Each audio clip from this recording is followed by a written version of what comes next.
This is episode 139 of the Double Cross Anime Podcast. I'm Whooper, and here's Mario. Hello everyone, I'm Mario. The summer season is over.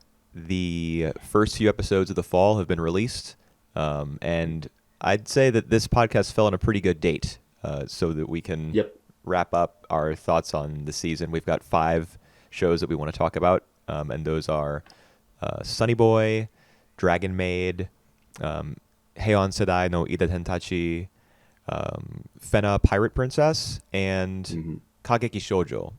We're going to do yep, 5 more episodes of Touch as well, bringing us up to episode 20. I feel like this, we're recording this on October 2nd, and that's pretty much a perfect yeah, date because a bunch of these shows just finished airing, and then we'll be ready in 2 weeks for the first impressions of the new season. yeah, I agree. So like Sonny Boy and Itaden, the shows, the series, Idaten-tachi, had just finished a few days ago. Some of the other shows have finished for a few weeks ago, though, like Kobayashi-san Kobayashi-san, wasn't that just like this last Wednesday? last week. Is it? Like I don't even like keep track. Oh, you know I what? just You're right. Because I'm a week and a half late on the post. Oh, right, yep. And then And Fena Pirate Princess is not finished at all. We're going to talk about the first 8 episodes of that Yep. because that was a Netflix series, and those Is can it start airing no, at no, no. whatever point they feel like. It's not Netflix though. It's like Crunchyroll Oh, you're right. It's a Crunchyroll and Yep. Adult Swim co-production. originals. That's Yep. right. But I mean, anime in general can start airing whenever they like because we're in the future now. I mean, Heike Monogatari started airing at the end of September. Yep. So by the time we talk about its first episode in a couple weeks, it'll have about 5 episodes, I believe. Yep. But that's great news, Yep. man, because that show is pretty good. But that's Yep. not what we're talking about today. Yep. That's gonna be spoiler for next podcast. Right. So I listed off the shows that we're doing. Yep. Excuse me. Which one should we start with? Uh, you go. You go ahead with that. Man, I don't know. I'll start anywhere. I mean, Yep. I guess we can do Just- Sonny Boy first. All right. Let's do Sonny Boy. Okay. So episodes 7 to 12 are Oh, boy. the ones we have left to talk about since we discussed the first Yep. 6 earlier in the run of the podcast a few episodes ago. I just amazed that like what I feel like on the first half of Sonny Boy hasn't really changed that much, and what I understand about Sonny Boy for the first half hasn't changed that much either. Like even though that we finished the whole series, What do you mean? What you understand about it? about the words, about the lore, the show purposely just like everything is just to ask more questions, so they don't really want to answers on the questions that they want to raise. They will want to raise it, not to answer it. Yeah, kind of. I guess what I meant when I was asking that question is like in terms of what you understand about it. What do you understand about it? Like, how do you feel Alright. about not necessarily the show itself, because we'll get into that, but how do you feel Yeah. about your understanding of it? Is it like accurate? Is it muddled? Like what is it? All right, so I don't think the show makes sense, and I think I understand that the show doesn't really need to make sense. It still kind of makes sense for me at the end, like the way that that the character decide to go back to their own world, and how the show structures. I do think it kind of makes sense. It's just that your questions. Yeah. Boy, the ending. Oh my god. Yep, So you saw the 4th rebuild of Evangelion, right? that's right. Have you? I haven't, but I already know all about it because of spoilers, of course. And what happened at the end of Sonny Boy kind of I think is reminiscent of what I understand, at least, about the 4th rebuild. It's kind of like a return to normalcy. Yep. Because Shinji like goes, he enters a reality or a possible future where he is like just a regular salary man or something? I don't actually recall that on the four. I don't actually remember the ending for the fourth series now. Of the Um, fourth rebuild film? Okay. of a four reboot film, because to be honest, that film lose me. You know, like half the last half an hour. But isn't it true that at near the end of that film, like it cuts to essentially the real world, so we're no longer in Evangelion's world, we're in like Hmm. a version of the world where there hasn't been any like second impact or third impact, and everyone just has normal lives and stuff. Kind of. Okay, kind of. I guess it's better for me not to know and just to hear, kind of, so that Yep. I can have like a fresh experience with it. But as I was watching Sonny Boy, because he returns, to his Nagara returns to his life, Yep. and so does Mizuho, and so do everyone else. I mean, you can see in the montage that plays uh, after they get back, there's a bunch of characters who are back in the original world, Hmm. including Yamabiko and Kodama, Yep. the dog, and the girl with the power to control all things. You see them walking through the hallway of a school, and there's a bunch of others too. Ace, the baseball pitcher, I think he was one of them. Yep. And I just, dude, I loved the last two episodes of the show, man, Really? so much. Yes, I All updated right. my little note. Yep. I have a list of like my favorite anime, and I Hmm. saw episodes 11 and 12, and I just slapped Sunny Boy on there. Oh wow. Because I think I would be on the opposite end of you. So I think my favorite episode is gonna be 7 and 8, Hmm. and it's still fascinating until the end. I think 11 and 12 is a bit of a whimper, but it just A it bit of a just oh my god, just a bit, what are you talking just about? minor. I Well, honestly that think that like episodes 11 and 12 of the show were masterworks, like oh all-time great right, anime episodes. Seriously. yep. And the So thing is though, they're so difficult to understand. I mean, like episode 12 is not that difficult to understand. mhm. Um, he goes home, sort of. He He fit in. kind of, Yep. not not really. I think like at the in the beginning, I think this show, like as a whole, can be seen as a metaphor of Nagara, who at first feeling alienated into his current world.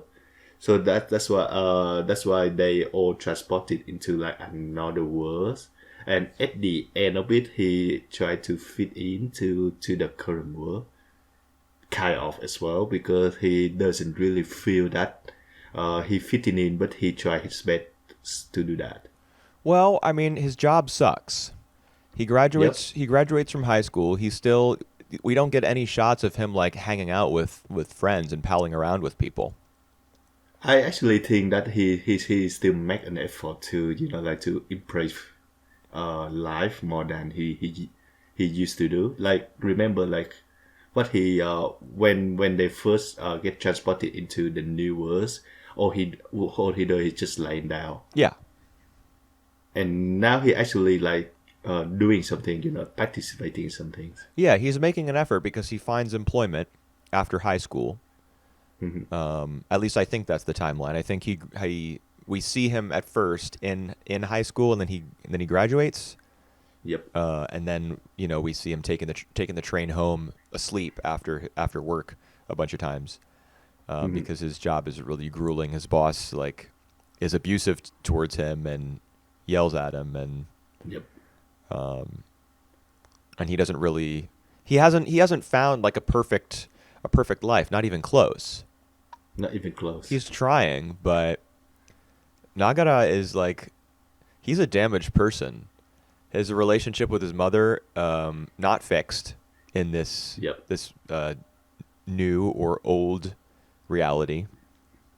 Yep. The Um, current one. yeah, the current one. Yep. Yeah, as of episode 12. Yep. You know, the girl that he loves, I would assume, Nozomi, is Yep. beyond his reach because she's with another guy and she doesn't remember him.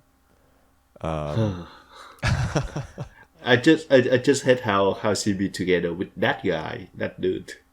Yeah, well, I mean that's actually, so I feel like Sonny Boy's conclusion is among the all. Honestly, I feel like it's among the all-time great Yep. endings in anime. But I couldn't. All right. I could not, for the life of me, P-boy. summarize episode 11 to you, or I couldn't do it. Like all of Rajani's dialogue, I understand that he, in his travels, he went and he found Hoshi, the guy with the star on his face, who Yep. had like succumbed to insanity or something.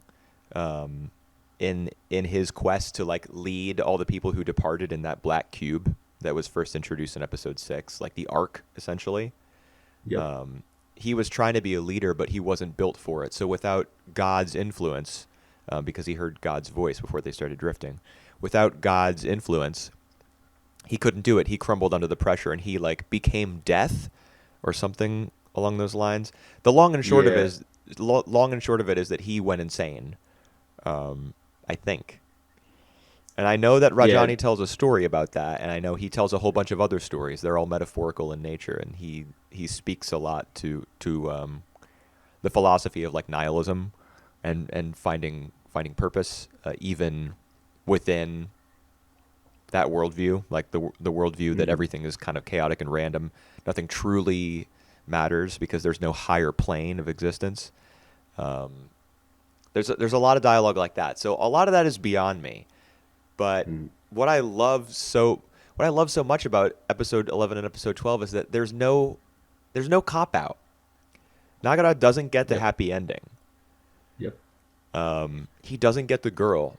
And even though Mizuho does remember him, which is tremendous for him, and I'm so happy for him that one person remember. I truly am happy for a I cartoon character that Mizuho remembers, because I feel like he would have been in a place 10 times as dark if she hadn't remembered him and remembered their time on the island.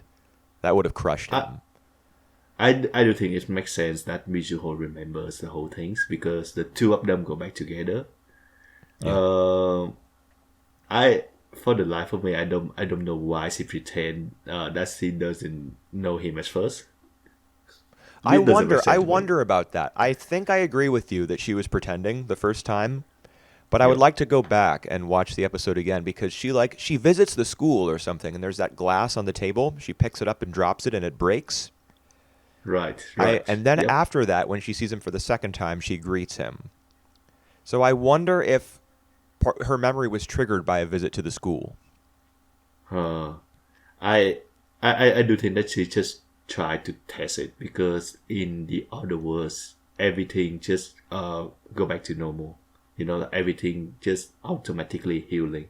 So the fact that the glass breaks is means that like she in the normal world, so to speak. Oh, But because the glass wouldn't have broken if they had been in the yep, other world?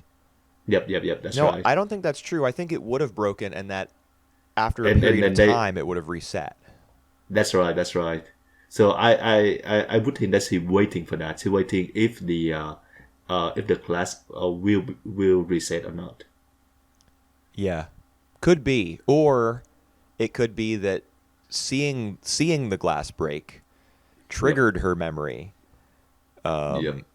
like triggered the question in her mind of whether or not it would have broken, which brought back her memories of the school's different I properties and of the island and of Nagara. All right. I do think for me though it make more sense that she pretend not to know, I agree. so that uh that that more of like she pretend that the whole drifting never exists before. Yeah. I think that fit to her character as well. Yeah, I think it does too, especially because the cats did not go back with her. And I think that was a big loss for Yep. her, because I don't Yep. think Yep. anyone else in her life loved her like those cats Yep. did. Yep. And all right, before we talking about the end though, Yeah. let me just go back to like the episode before that, because I think each episode have something very interesting to say.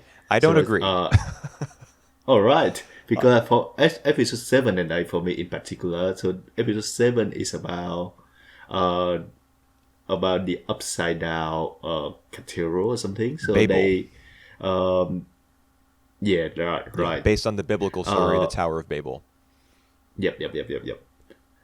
So they are like ants. They keep working without like knowing exactly what they're doing. So I think this is a very a really a strong Metaphor. yeah, that's right. Even like episode 8 when they are talking about the flashback of a dog. Oh my god. Like I really like the way that they expand the words.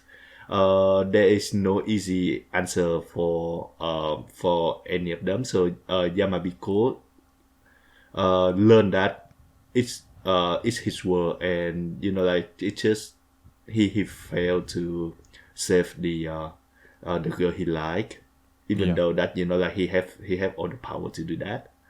And I think that's the first time we heard the dead characters. The first time we heard the dead characters, what do you mean? The character named Dead. Oh, War, I think you mean. War. Right, sorry. His name War. was Yep. War.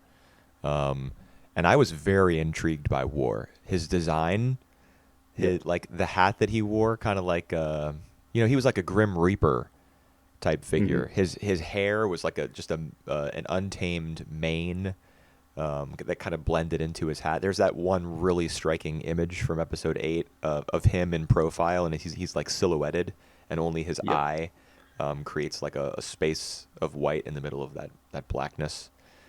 Yep.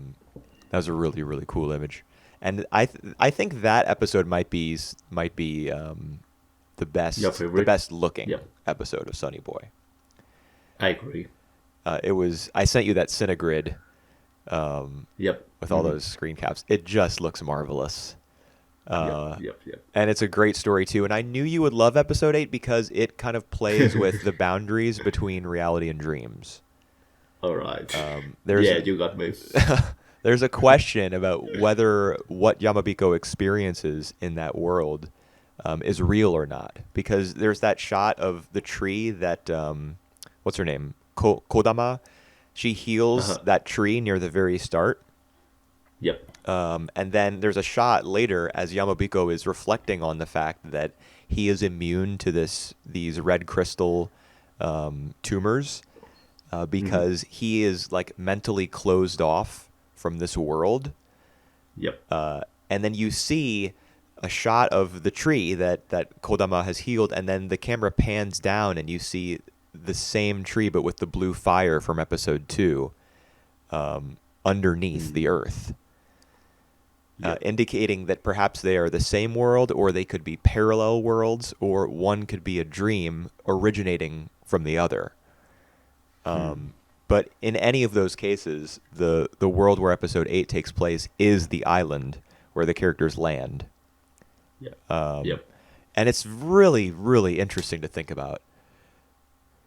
I really appreciated the aesthetic of episode 8 and also the implications for the larger story, the character of War, the themes of like Kodama, her goodness and her healing and her willingness to give of herself, kind of overpowering Yamabiko's isolation. It's a great episode. Yeah. Well, I'm for this show I try best not to like connect the dots, because I would think that it it would be frustrating to like try to come up with the bigger pictures. Yeah, and that's how a lot of people have approached it. People that we know specifically. Wow. All right. And I just I would like to say to them, this is not the way the show is meant to be watched. But then, of course, you can't say that to somebody because they're going to be like, well, how do you know that? Blah, blah, blah. Nobody's going to take that very well.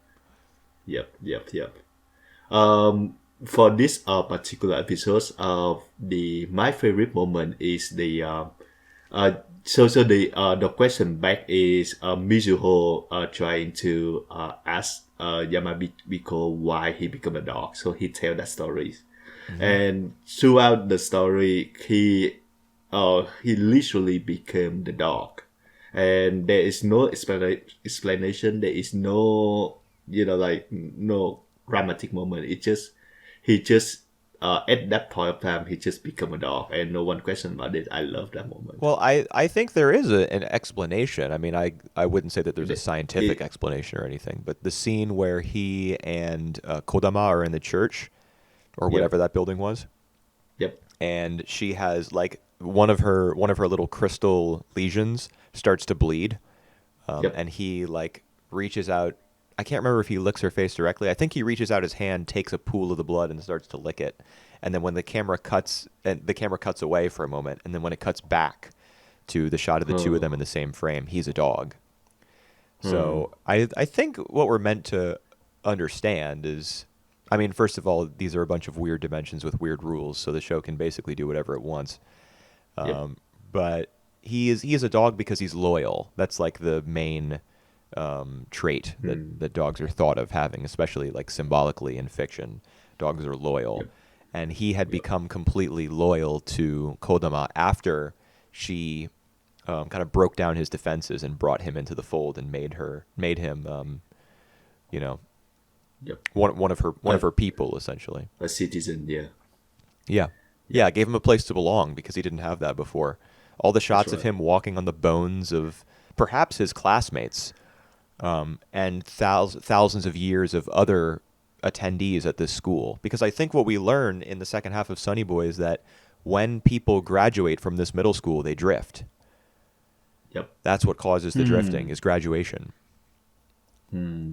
Or like the That's make a lot of fear, sense. the fear brought on, the uncertainty brought on by like impending graduation. Because Yamabiko was formerly a student at the same school, and Hmm. we, I think we, that kind of makes sense. yeah, in episode 7, which you brought up recently, a lot of the kids who are working at the Tower of Babel, they are wearing the white button-up shirts and black slacks that, that constitute the uniform of this middle school. So they all came from there Hmm. as well, from different Yep. time Yep. periods and stuff. Hmm. So I think ultimately, Sunny Boy is it's talking about, it's a coming of age story. Yeah. Um, The anxiety of like maybe embracing become adult, well, yeah, I mean it's a middle school, having more so respons. Yeah, it's not even high having school that they're more. graduating. Wow, right.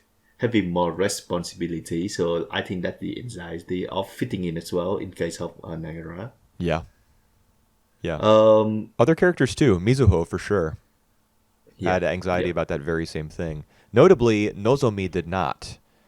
She was Yep. she was completely herself. She was confident. She was like a beautiful soul.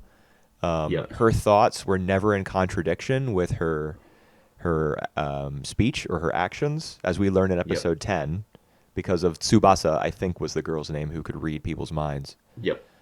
Boy, that All was a right. cool That's come episode to. too. Yeah. That's come to my only. So everything kind of makes sense for me. Thematically in Sunny Boy, it's just the way that they use Nozomi character is something uh that I've been not quite sure about, Yeah. because I always think that like Nozomi and Nagara will be like the main characters, and they throughout all the events of Sunny Boy, we hear that like in the real world Nozomi has died, Hmm. and they have been like suggesting or playing up with the fate of Nozomi for quite time, Hmm. like the in episode 10 she fall off the cliff into maybe the abyss of nothingness or something. Yeah. But no one can confirm that she's dead. But uh, like even like in the end, it just so weird like how they so use her characters. I Yeah, don't I have mean, my I I don't have guess. any like I don't have any concluding like thought about her characters at all. Like how she plays in the series. Well, I mean, I think Sonny Boy is I wouldn't say it's a hopeful series. It Mm-hmm. does end with Mizuho telling Nagara that as long as there's a part of you who was on that island, as long as that part of you is still inside of you, you're gonna be just fine. Yep. So there's a little hopeful concluding note, like a line of dialogue in there. But ultimately, I think Shingo Natsume and Sonny Boy Mm-hmm. view the world, life, as kind of uncaring, chaotic, um, and impossible to pin down. And honestly, Yeah. I think that's part of the reason why the show is so logically elusive and scattered, is because Mm. that's its view of the world. Without any purpose, right? Yeah, it's purposeless. I mean, Rajani, all of his dialogue in episode 11, and I wish I could break down episode 11, um, because it made me just it made me feel things that I haven't felt watching anime in so long. Um, Mm. but it was also over my head at the same time. Yep.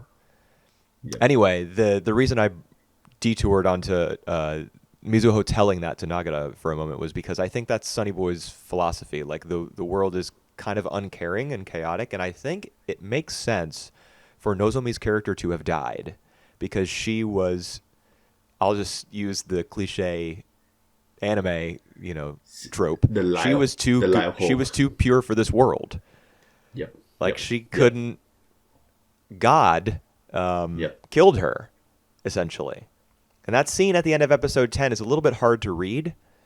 Mm-hmm. But I think what happened was that the gun that Aki Sensei produces, and like that what's his name? Asakaze. That he Azakaze. yeah, Yep. that he picks up that gun. And Yep. I think that the fact that God, the principal with the glasses, in that little temple area on the island, he fires that gun. I think what we're meant to infer there is that he kind of took over. He like dominated Asakaze's consciousness for a moment Mm-hmm. and Mm-hmm. made him like lose his grip on what was happening in the present. Mm. He says All something. right. I wrote it down. He says something. It was the fruit of a spontaneously occurring power, which is really All right. interesting because Asakaze was the one character who had a power that was clear as day. He was a wind manipulator, and he Yep. could manipulate gravity as well. He was like a godlike figure, and his Mm. powers were consistent. But when God says the fruit of a spontaneously occurring power, it's like he's saying, "Oh no, even your power, which is consistent and predictable, is spontaneous. Even the things that you think you know for sure are not set in stone, and I Yep. have power over you." And he exerted that power in that moment because I think for whatever reason, this is just me kind of reaching a little bit, but I think that for whatever reason, we don't know what God's plans were fully. But I think he Mm-hmm. needed Nozomi to die Yep. because she was like going to be a redeeming force in Asakaze's life. She was Mm. like going to be like a guiding force for him to bring him back to the light, and they needed to be. God needed to manipulate Asakaze for his own purposes, so we couldn't Mm. have Nozomi in the picture anymore. That's just me All right. thinking about like the overarching kind of backgrounded mythology of the show. That kind of makes sense. Do you know that do you think that the god life figures in Sunny Boy remind me of? Do I know what they remind you of? No, what? Yep. The god in Poo Poo in Poon Poon, Poon Poon. the Remember the the smiling this guy with the yeah. afro. Yeah, I just don't know why, like with the classics with that smile. Interesting. I mean, Both. I feel like the god in Poon Poon was whimsical. Um, and he was kind of like, I'm, you're on your own, Poon Poon. You're shit out of luck. Do the best you can. Whereas I think this god and Sonny Boy, even though we didn't understand, we were never told the full Yep. extent of his motivations and his plan. I feel like he was a much more direct participant. He was manipulating Hoshi. He Mm, killed Nozomi, essentially, by interfering yep. with Asakaze's consciousness. Yep. And he was completely opposed to the children's desire to go home. He wanted them trapped there forever. Yep. So I don't feel like he fulfills the same purpose as the god in Poon Poon, but Yep. he is a little whimsical just because we don't know much about him. Yep. I remember there is a shot of him, like playing cowboy, like playing with guns and trying to shoot things. Yeah, that's in episode 10, Like it. the scene where he turns really fast as if he's in a duel and he shoots the gun. Yep. Yeah, Yep. that's the moment when Asakaze kind of spaces out and just watches as Nozomi falls to her death. Yep. All right. I think we spent a little bit much time on this one, so Oh, we dude, we we, we had to move on. I know, I but still want I still want to talk more about this.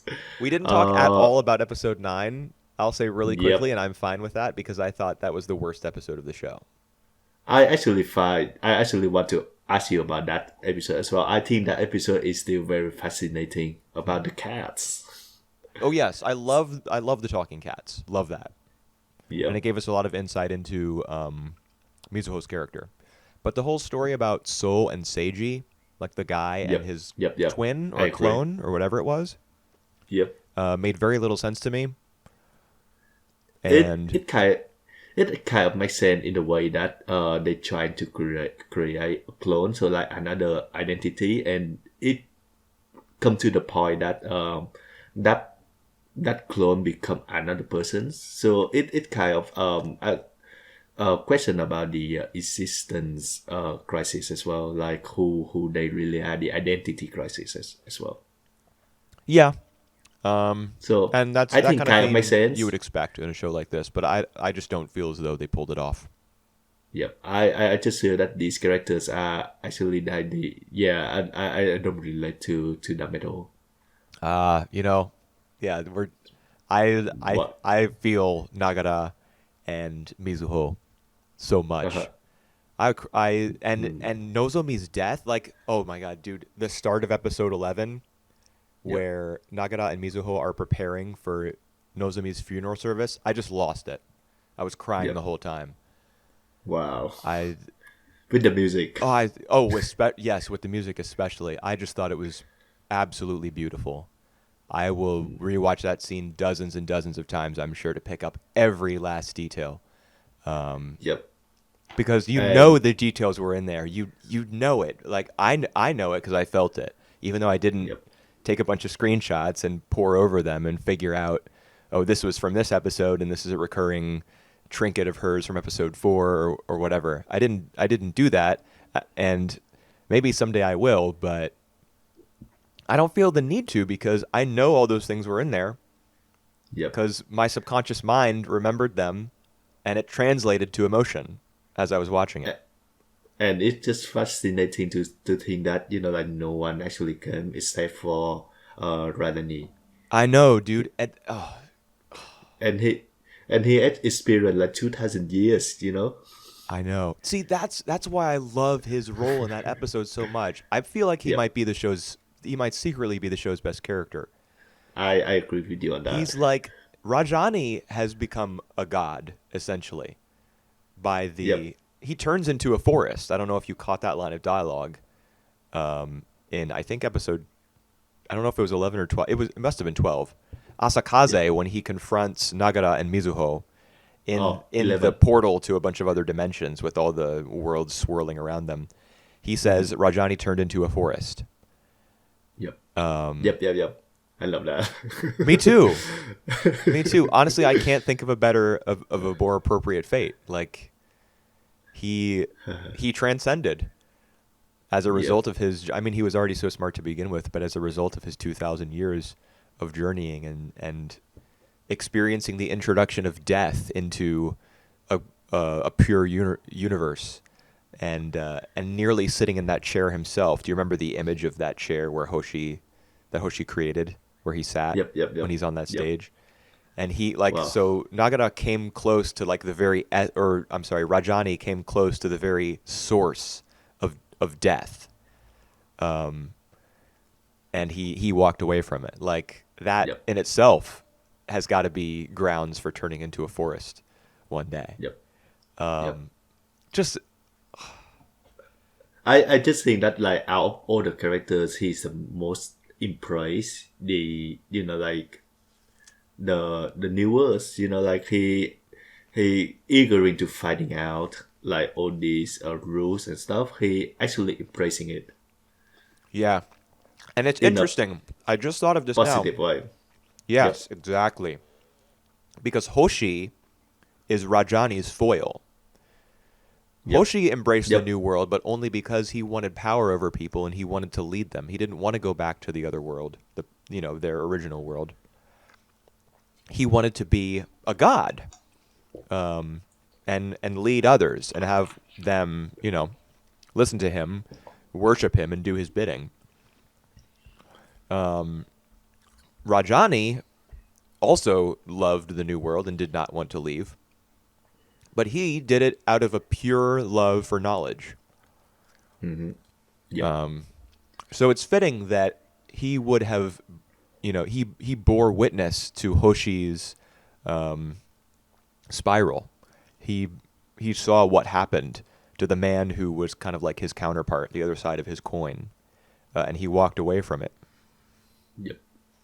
God, dude, I think this show is something really. I think this is the serial experiments lane of the 2020s.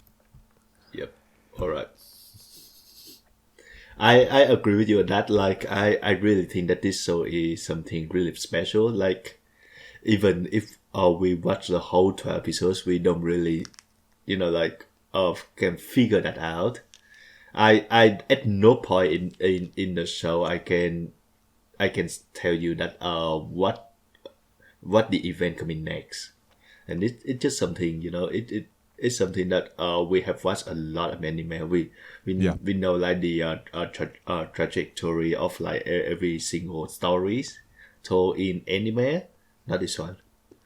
Yeah, yeah. It's unique. It's Uh, entirely unique, yeah. and that's great. All right. I love that. You can have like a closing thought before we can No, I'm good. I mean, we move on to I the think that's next. the one. If you're gonna say only one thing about Sonny Boy, it should be that it is wholly unique and wholly itself. Yep. Depending on what lens you're looking at anime through, that can be like the highest possible compliment Yep. that you can pay. Yeah, I agree with you on that. I will touch more on that on the other show that we talk. So Okay. Well, do you want to let's move into move that on. one as a segue? Whichever one it is you're referring to there. All right, let's do that. So the one that I been referring to is Heion Sedai no Idaten-tachi. Right. I just want to say that I'm kind of the viewer who want to see something fresh, something original, something that people trying to push their ideas, and so that's why I always love shows like Gridman or Review Starlight. Like I choose them more over them, like the more familiar story beat. Yeah. This one is the one that really refreshing. It's sometimes it does like cross me out. Sometimes it isn't like my taste at all. But like at no time is not fascinating to watch. Yeah. That's true. It is. I think Idaten-tachi is the anti-shonen because Go on with that. it's very, it's centered a lot on battles. There are a lot of direct one-on-one fights, in this Yep. series, especially in the midpoint. Mm-hmm. You'll have one of the Idaten, Eastleigh or whatever the blonde guy is who's always shouting, versus one of the demons, and it'll go a little bit into the strategy, and there will be some cool Sakuga, beat 'em up, brawling type stuff. But a lot of shonen, they carry the message that friendship is a more powerful force than enmity, or that it's all about perseverance. You just have to continue to get up after you've been knocked down. Yep. Idaten-tachi it wears the skin of a shonen series, but it Mm-hmm. also is highly nihilistic. Yep. Yep. Um, the characters have no regard for one another, even if they're on the same team or part of the same species. They Yep. just view each other as tools. They will brainwash each other. They will rape each other. Like Yep. Yeah. it's it's a violent, ugly series. It. And it's completely committed to that. Like there's some humor, and it's not like a nightmare to watch, but Yep. it's all about like pushing the idea of superpowered people, supernaturally superpowered people, demons, demigods, that sort of thing, pushing that idea Mm. to its extreme. And I think it does that really well, and it's kind of thought provoking in the way that it does it. Yep. Yep. I agree. I think the one shade of emotion that I feel about the characters for this shows, like for one character to another in this shows, is right at the very last episodes where Corey the demon feel a bit of like compassion, like he feel pity for the girl he loved, Paula, when Paula and Isley got tortured. Right. So Yeah. it's right at the very end. You could call it pity. I would probably label it disgust. Hmm. Disgust at the sight of them. Um, and Hmm. I think even just the fact that he feels disgust at all is proof that there is some humanity or some idatenity, Yep. whatever you want to call it, left in him. Because a Yep. demon, like a full-blooded demon, would see that sight and probably say, "Hey, good job, bro." Yep. Yep. Um, but he's horrified. Actually, I think horrified. He's horrified. That's the Horrified. best way. That's the Yep. best way to put it.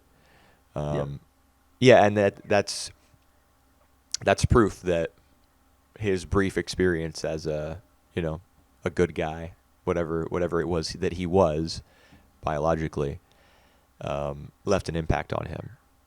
So And I there's a little bit of optimism to this show too. Just a hint. just a hint. I agree with you on that. I think they try to push more on that vein on the character guild, the nuns, Mm-hmm. who like trying to do have a very good will, trying to do good, but she's like have powerless Right. to change the world Well, until she gains power, she until she becomes get power. But she becomes an Idaten. yeah, But even then, I mean, it's not as though she can do anything on her own. She's like a newly created Idaten. She doesn't have Rin's power or Prontea's power. yep, not yet, not yet. Right. Yeah, and it's interesting. I don't know if you saw the comment underneath the weekly summary where I posted about this, but the webcomic for Idaten-tachi has been discontinued. Yeah, So see in 2016. yeah, the anime is caught up to the webcomic, and there's no more material. Jeez. So the I ending. would have Go ahead. I just would have loved if they like come up with the original ending here. Consider that they can they can wrap it up. I It just I kind of like the ending we got. right, all right, I like that it because was nihilistic and just had that little shade of a what if. There's some dialogue from Gil and from Eastleigh about we have to end this cycle of like hatred and violence, Idaten versus demons. But is it even possible? How can we even do it? And then you get that just like brief glimmer of Corey going, man, this is really fucked up. Yep. And then the door slams on the torture chamber, like Uh-huh. kind of indicating that this conflict is going to go on and on and on, perhaps forever, but maybe not. Maybe Maybe. eventually they'll find a way to coexist. But if they do, it's going to be so far into the future that Yep. you can't really tell that story. Yep. Yep. Yep.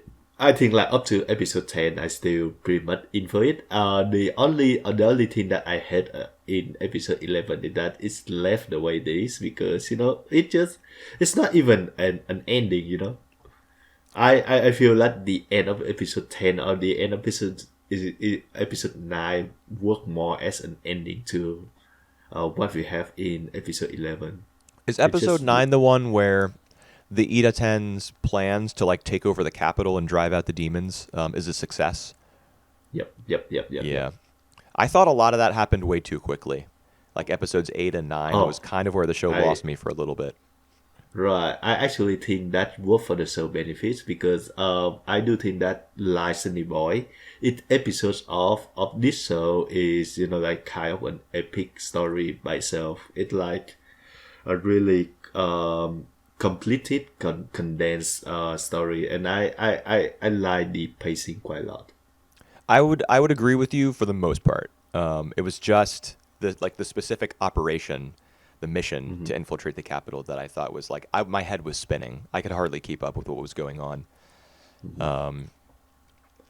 In general, I like the fact that it was paced very quickly and there were time skips, like very casually just rattled off. Oh, it's 6 years later now. 2 years have passed. Because we're dealing with Yep. gods, they don't age. They just watch time pass them by for centuries and centuries. Oh, I have a little bug on my desk that I have to squish. That's alright. Okay, I got it. Sorry, I'm sure my mic made a weird sound. I just feel a bit whimsical for like for some of the detail, like for Rin, the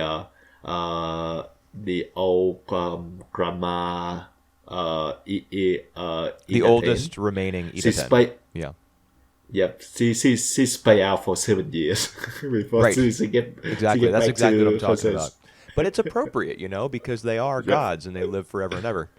Oh god. So for one of them to sink into a 7-year depression, I mean, why not? I'm sure there's like accounts of Greek and Roman mythology where that happened to some of those gods. They got time. Yep.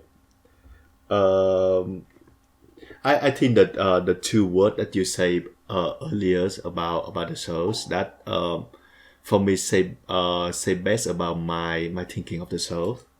So the first one is skin. So you said something about like this is It wears the skin of a shonen.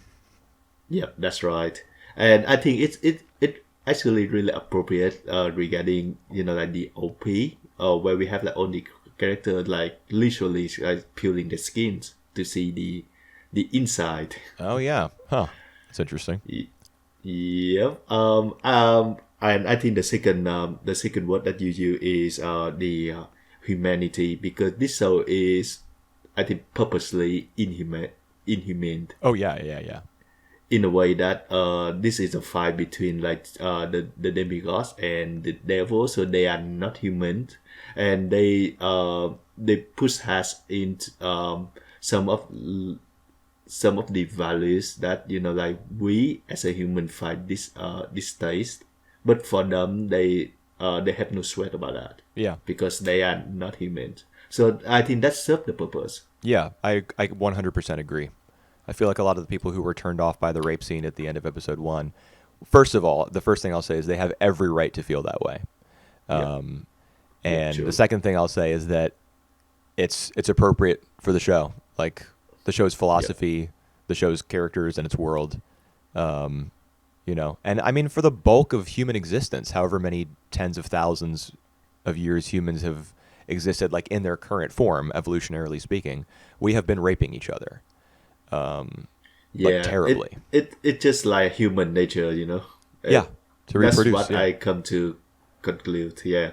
Yeah. And it's not really that like that hopeless and that dark as well, because the all right, just to its defense, the person who got raped in that first episode, Gil, she actually stand up to be stronger, and Yeah. like she so that is something for her characters. Yeah. I mean, she was not just a victim. Yep. She becomes a hero in a sense. And that's one of the things that I like about this show as well. Like for example, character Miku. I hate her design. I hate the way that she, she is there with her, like bust up move, and I think like it's completely. It makes sense. She's kind of like but Lust from Full Metal Alchemist. It's like inherent to her character. right, all right, but her character is not defined only by that, Oh yeah, because she's also a tactical genius. yeah, that's right, and that's make her character is much more interesting to Yeah. watch. Yeah, that's true. I mean, the the show is not good to its female characters, but it does have some good female characters in it, Yep, yep. which is not a combination that you get very often. Usually, shows that have good female characters are, you know, like kind of tiptoe around their femininity and are like they don't let it define the character, and they don't expose them to like too much hardship of like sexual nature, Yep. because that sort of thing is distasteful to a lot of audiences. And Idaten-tachi said, "Fuck all that. We're not dealing with human values here." Yep. And that's, I mean, I don't applaud that necessarily, but it It's makes you think. refreshing. Yeah, yeah. It refreshing to watch. Yeah, yeah. And and the visual, like I really love the visual for Oh this my one. god, Like yes, the the colors, use of, dude, that's right. That's right. That's the one. and the backgrounds. Did you notice that as the show went on, the backgrounds got like they used more and more like fisheye effects, and they got to be the line work got to be like sketchier and sketchier and like more and more ugly as the battle between the demons and the Idaten also got uglier. I So felt like there was some synchronicity between those two things. I thought that was wow, I honestly I thought that was like a stroke of genius. wow. So they did that on purpose. I think so, yeah. I didn't really notice that myself at all, but yeah, that make a whole lot of sense. Yeah. Well, I mean, also a lot of the backgrounds in the early episodes were exterior. Like they would be in a canyon training with Rin, or they would be in a forest talking with Easley. Yeah. But as we got to see more and more buildings with characters like, I don't know, doing work or hiding out or strategizing or whatever, buildings that were created by humans, perhaps the ugliest species of all out of the three in this show, it started to look more and more kind of crude, which I liked. And the music itself is pretty good. The music, I can't bring a lot of the music to mind. I remember the OP and the ED for sure.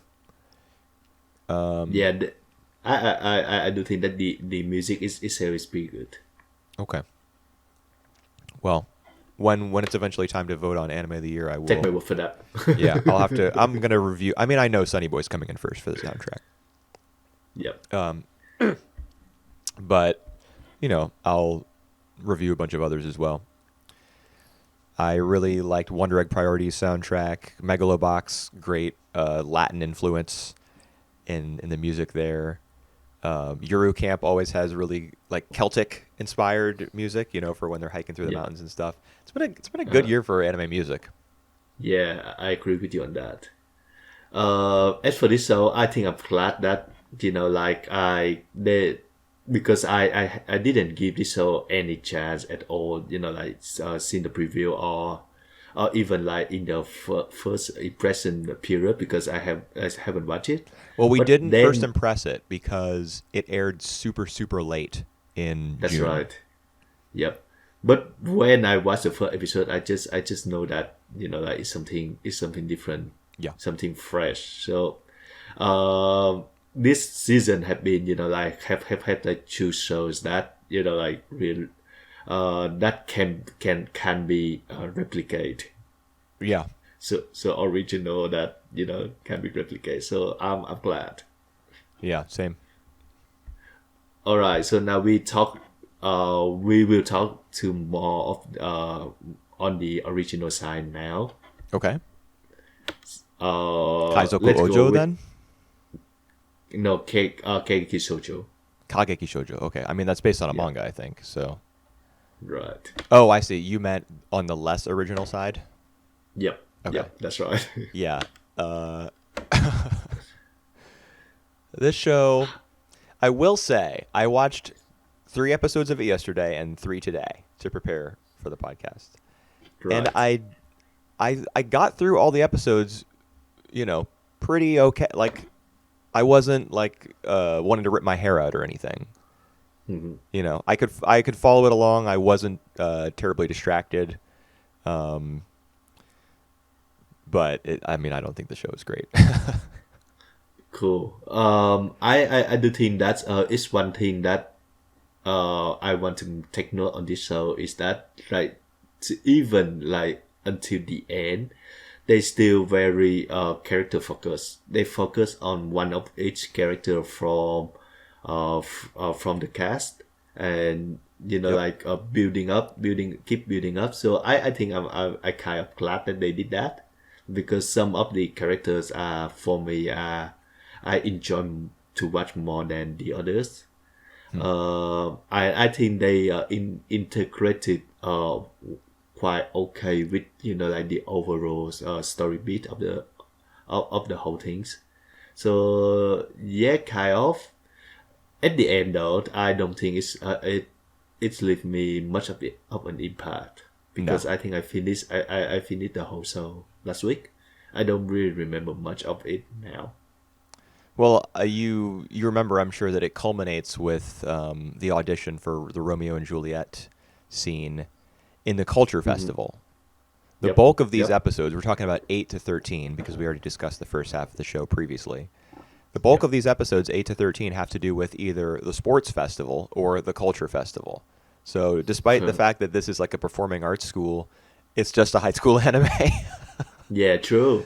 And um, one thing I just realized is that this school only have like two grade. So the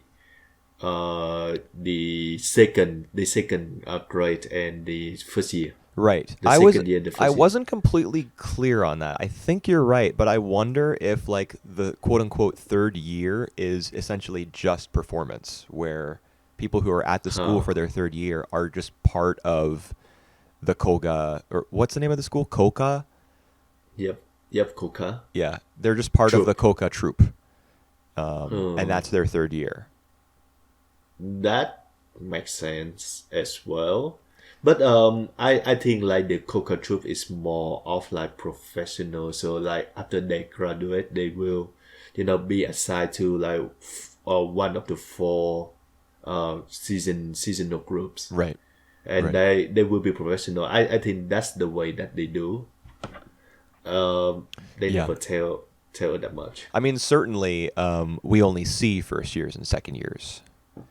Yeah. And then the top stars, there's those, and then there's the superiors, who we meet in the sports festival arc.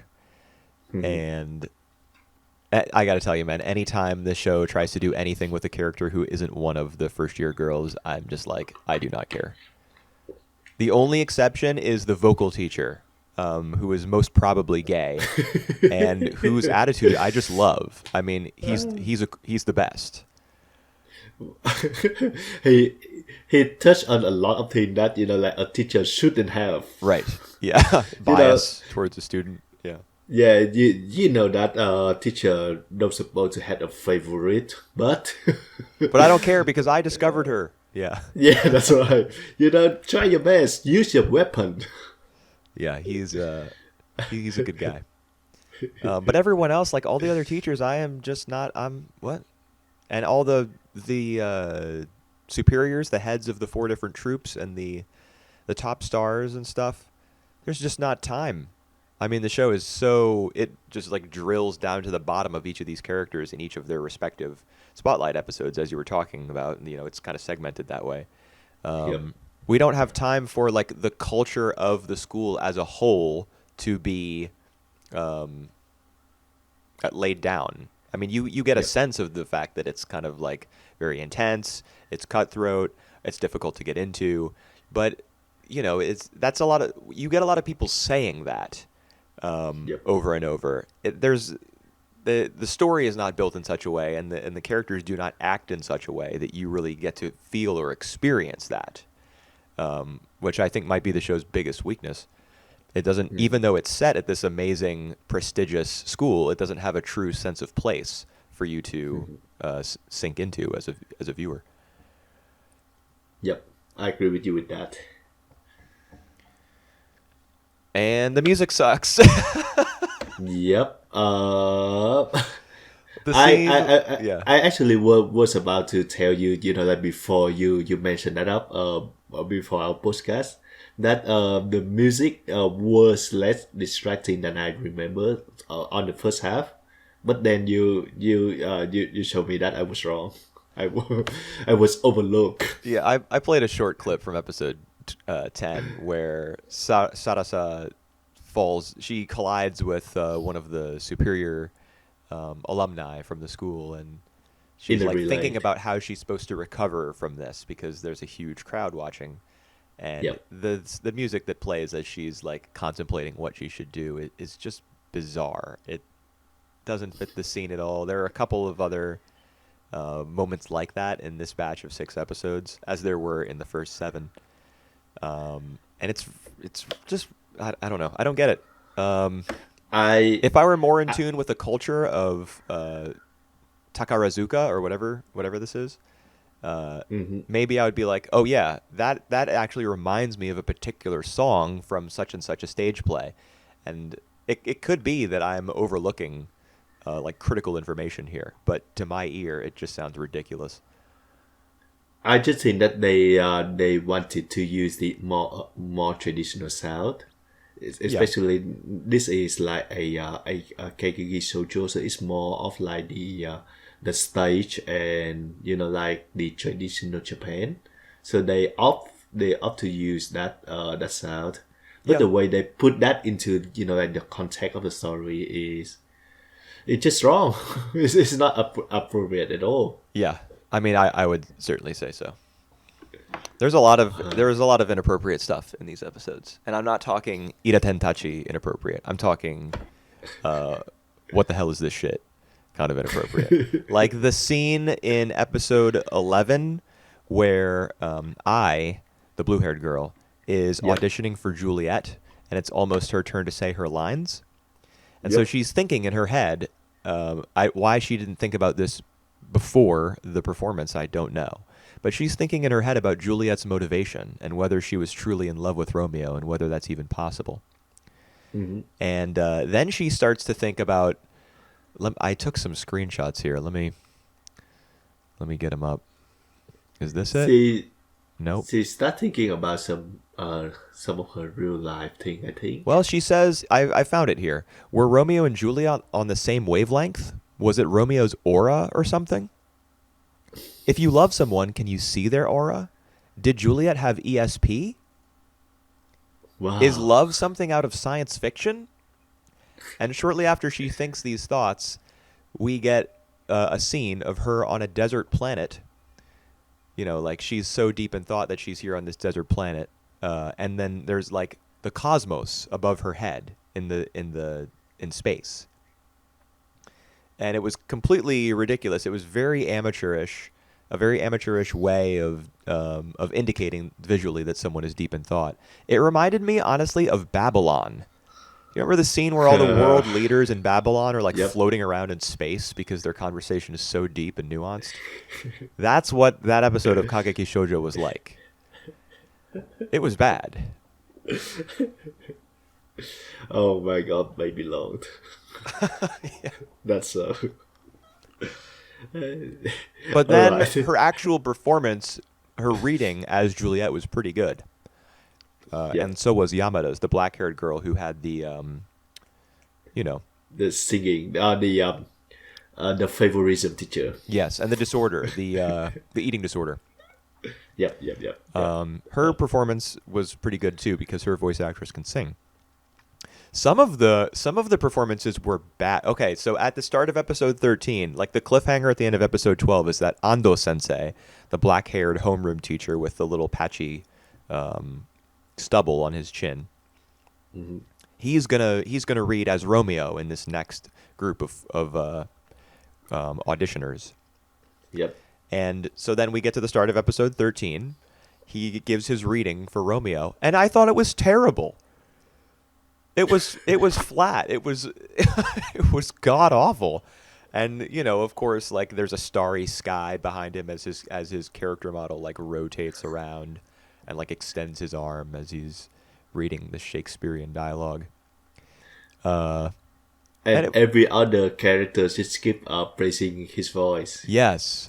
Yeah. They're like, His he instantly took performance. command of the room. Everyone was enthralled to his performance.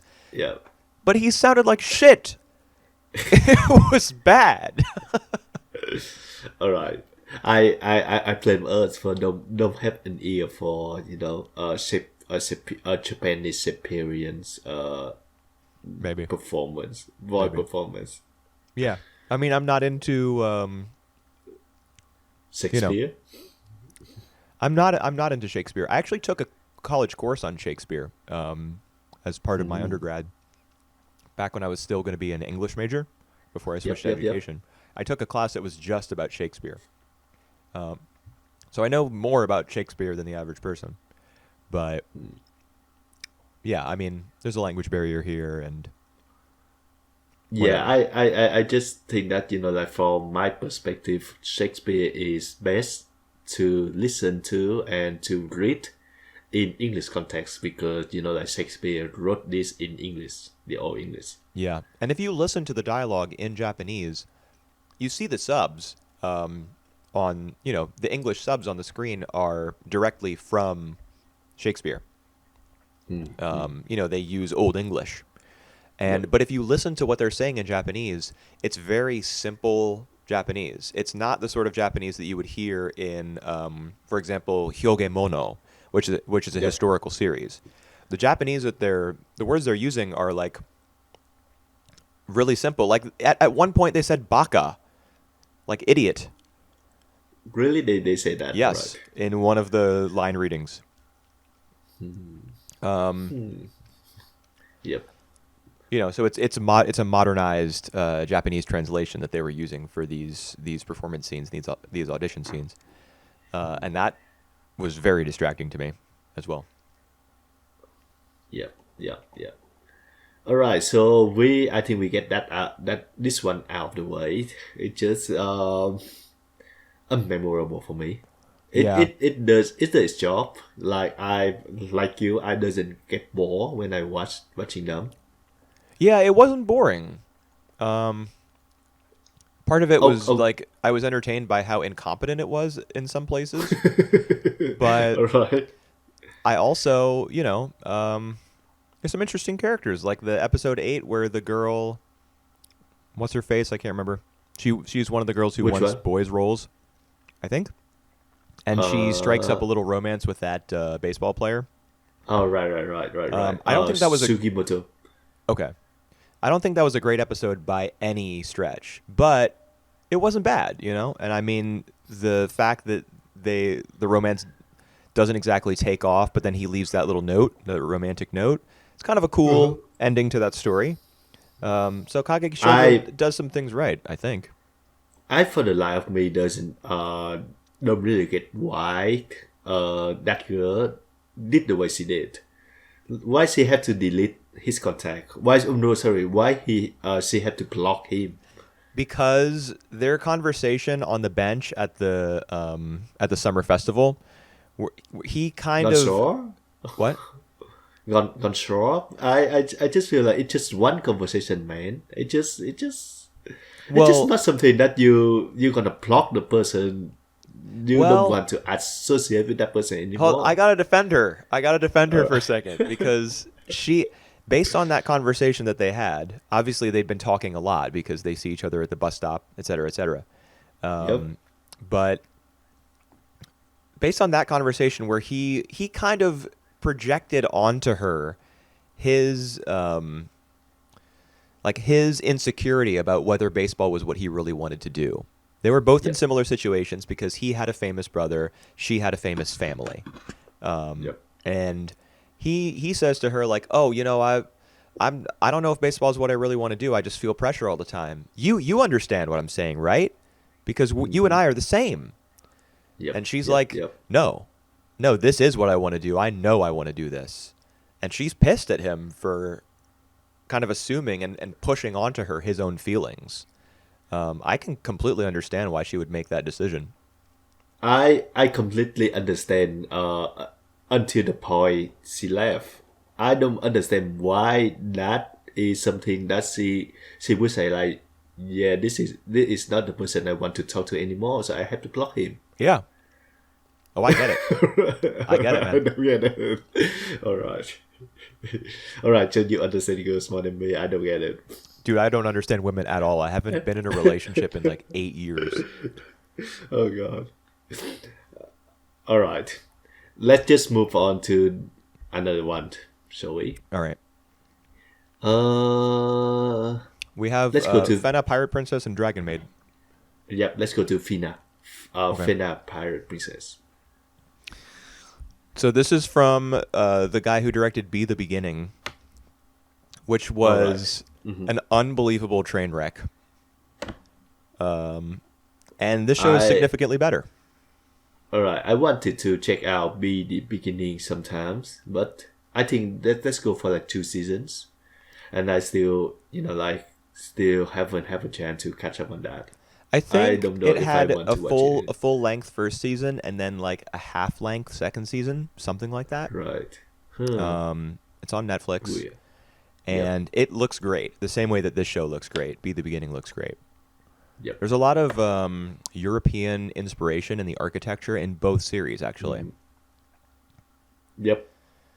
I actually think that this show as a adventure stories, I really enjoy it. Like we don't really have that much of a good adventures anime, these days. So this one, like as well produced at its get, it look amazing. Like the character design, on the design, and the story is fun to follow as well.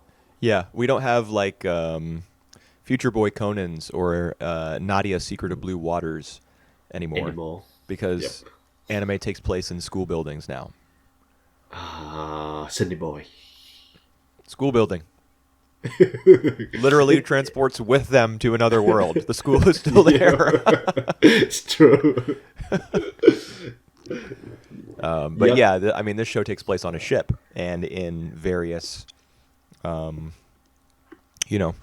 cities, coastal cities, where there are lots of cool fight scenes, and like there's an episode that's set inside of like a cave, like an Indiana Jones style temple almost that goes underground. And that's awesome. I love it. Yep. I got to tell you that I think my opinion of with this show like fall the same line with you, because I have read about your weekly summary on this one. By saying that though, I think the last 2 episodes have been have been slowed down a bit. Keep my engaging off for a bit, because I actually like the female pirates team. Yeah, I love them as well. And for some reason, I don't think that they use them that great in episode 7 and 8. They got killed off. Yeah, I think they will come back, but I would love to have more time with them than what we see so far. yeah, they are great. Their designs are incredible. They have the best designs in the show, I think. And they're introduced in episode 3 in a fight scene that just I was like drooling as I was watching it. It was so awesome. And then, but they're kind of like joke characters. They're like Team Rocket. They blast off again. They just get destroyed because Yukimaru is God. Yeah. But then they come back in episode 5 and they dominate the main characters. They get them trapped under that cavern where they slotted the little glass stone that they've been. You know what I'm talking about? That little glass Yep. stone where when you put Yep. it Yep. inside the Yep. prism, it tells you Yep. the Yeah. location of Eden or something like that. They go down to the chamber where you do that, and then they set off the TNT, and the roof caves in. It blocks the exit. Of course, the main characters are able to escape, but the way that they pull the wool over their eyes in that scene like establishes them as real pirates. Like Yep. they're not to be messed around with. And I love the design of the main woman as well. All the movements actually. Like I really love the sniper girl. The what? The sniper. Oh. To be honest, I could not tell you which one is which. The one who I have her pictures here. Is she the really short the one? the short one, yeah. Okay. Oh, are you talking about the main character?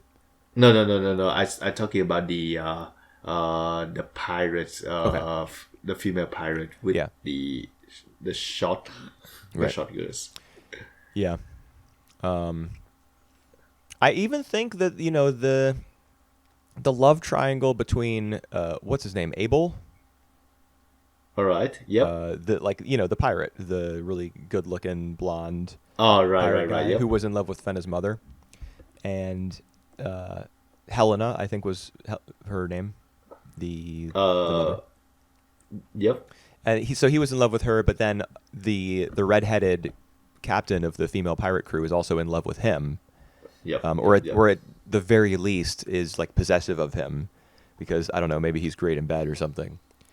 And he's also he's very good looking, but he also has a lot of influence.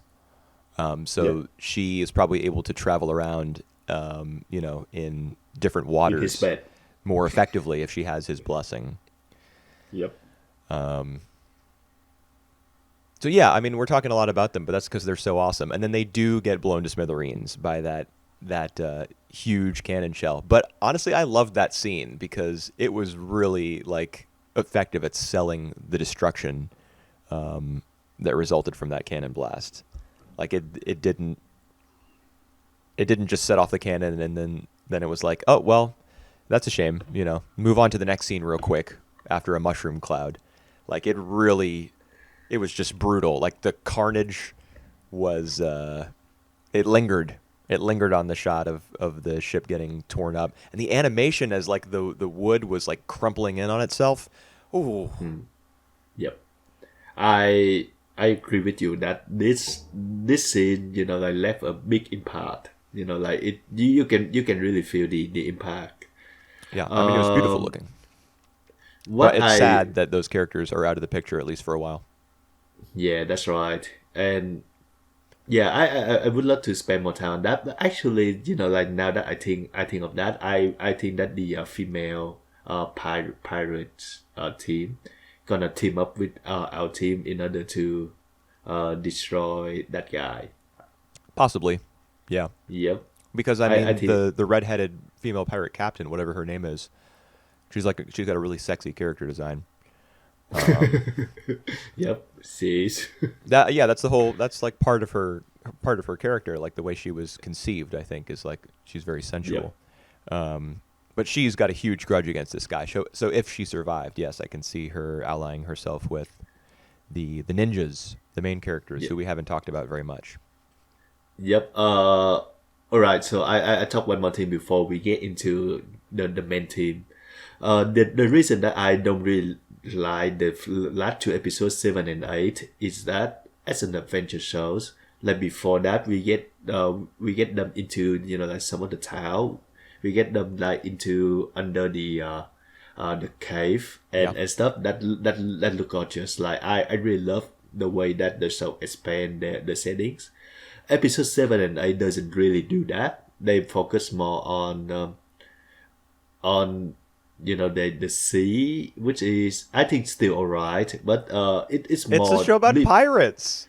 Yeah, well, it's more limited focus. Like it's not about adventure anymore. It's more about like episode 8. It's more about like accepting Fena as the Which, members. Yeah, or like as their side or not. right. And I just feel like they just pat out too much on the last episodes. Well, episode 7, I disagree with you completely. I mean, it's a show about pirates, so eventually there has to Yep. be some pirate combat. And how do you do that? You set your episode Yep. on the ocean. Episode 8 was kind of the decompression of the carnage, the chaos of episode 7, and it was all about is Fena really one of us? Because that was Yep. called into question previously. Even before we got the bit of information from, like, indirectly through Shitan that she was a witch, quote unquote. Yep. Even before that, the potential appearance of this guy, this other ninja named Kai or something like that, who like struck Mm-hmm, fear mm-hmm. into the hearts of all of the other ninjas on this ship. They're like, oh, this guy is trouble. We can't be Yep. messing around with him, because only Yukimaru at that point heads off to rescue Fena. Everybody else is too afraid. Mm-hmm, mm-hmm, mm-hmm. Because whoever this I guy is, he's like some sort of executioner or something, and if they Yeah. betray the code, he will kill them. Even at that point, I think, like, is Fena really worth saving? Is she worth risking our lives for? That was a question that needed to be resolved. So they do that in episode 8, but the thing is, like, the conversation between Shitan and Fena, and then the conversation between Yukimaru and Fena, it's all, I don't know. It just felt a little bit too easy, a little bit too Hollywood. All Um, right. it I don't wasn't. blame them for that. It wasn't like they kind of resolved the complications because they needed to get into the third act of the show. Didn't really feel it as I was watching. Yep. It just seemed to I be time for the show to move on, so it did. I just don't really like Sitan characters in these episodes where he's supposed to be the uh maybe the void of reason, maybe the one who like who say no to Fina because because there is something something She's a witch. yeah, something going on about her. So Yeah. Well, I there don't probably I don't is. like him in that role. What? Yeah, yeah. Go on, There go on. probably is, because Abel, who was in love with her mother, is obsessed with capturing her. Perhaps because he wants to, like, I don't know, reincarnate Helena, bring her back to life, and he needs to use her daughter as a sacrifice to do that. Something like that. Uh, And it maybe just he's need. able to do it because there is magical blood in Fena. Like, she comes from a line of sorceresses, including Helena, her mother.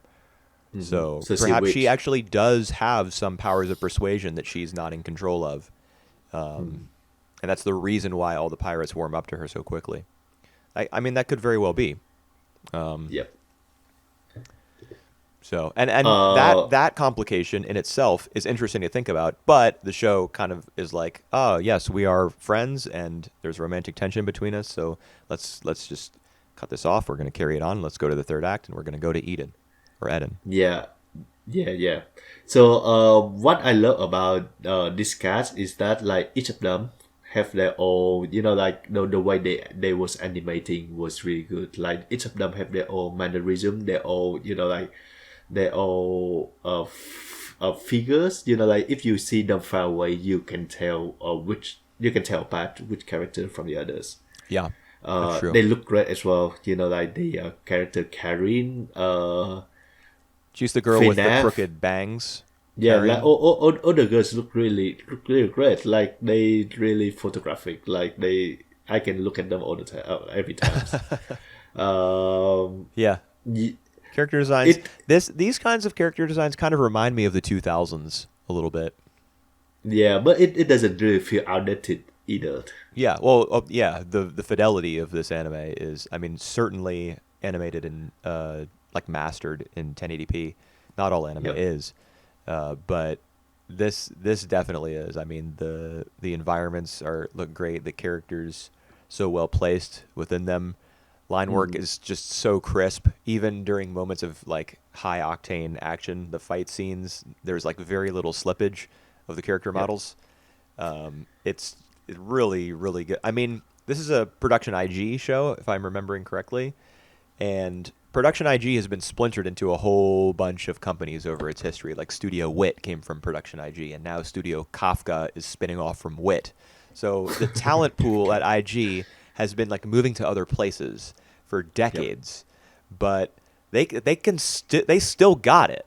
It's amazing. Yep. So yeah, I mean, I think the show is very pretty. Yep. Yeah, yeah. So I'll just bringing up my point here. So that at first, when they warming up, all of them warming up to Fena, I think that's great. Now, if I would love for them to, like have like different interaction with Fena, not as a whole team. You know what I mean? Like Yeah. if they support her, like they are like a collective group, support her, have the same idea with her. That would make them replant Well, themselves. let me think. Who's the one who teaches her how to shoot a bow? That's Shitan, right? That's Shitan. Yeah, and I mean, she has a little thing going on with Karen, I think. About gun shooting. Right? Yes, there's that. Obviously, she has a connection with Yukimaru dating back to her childhood.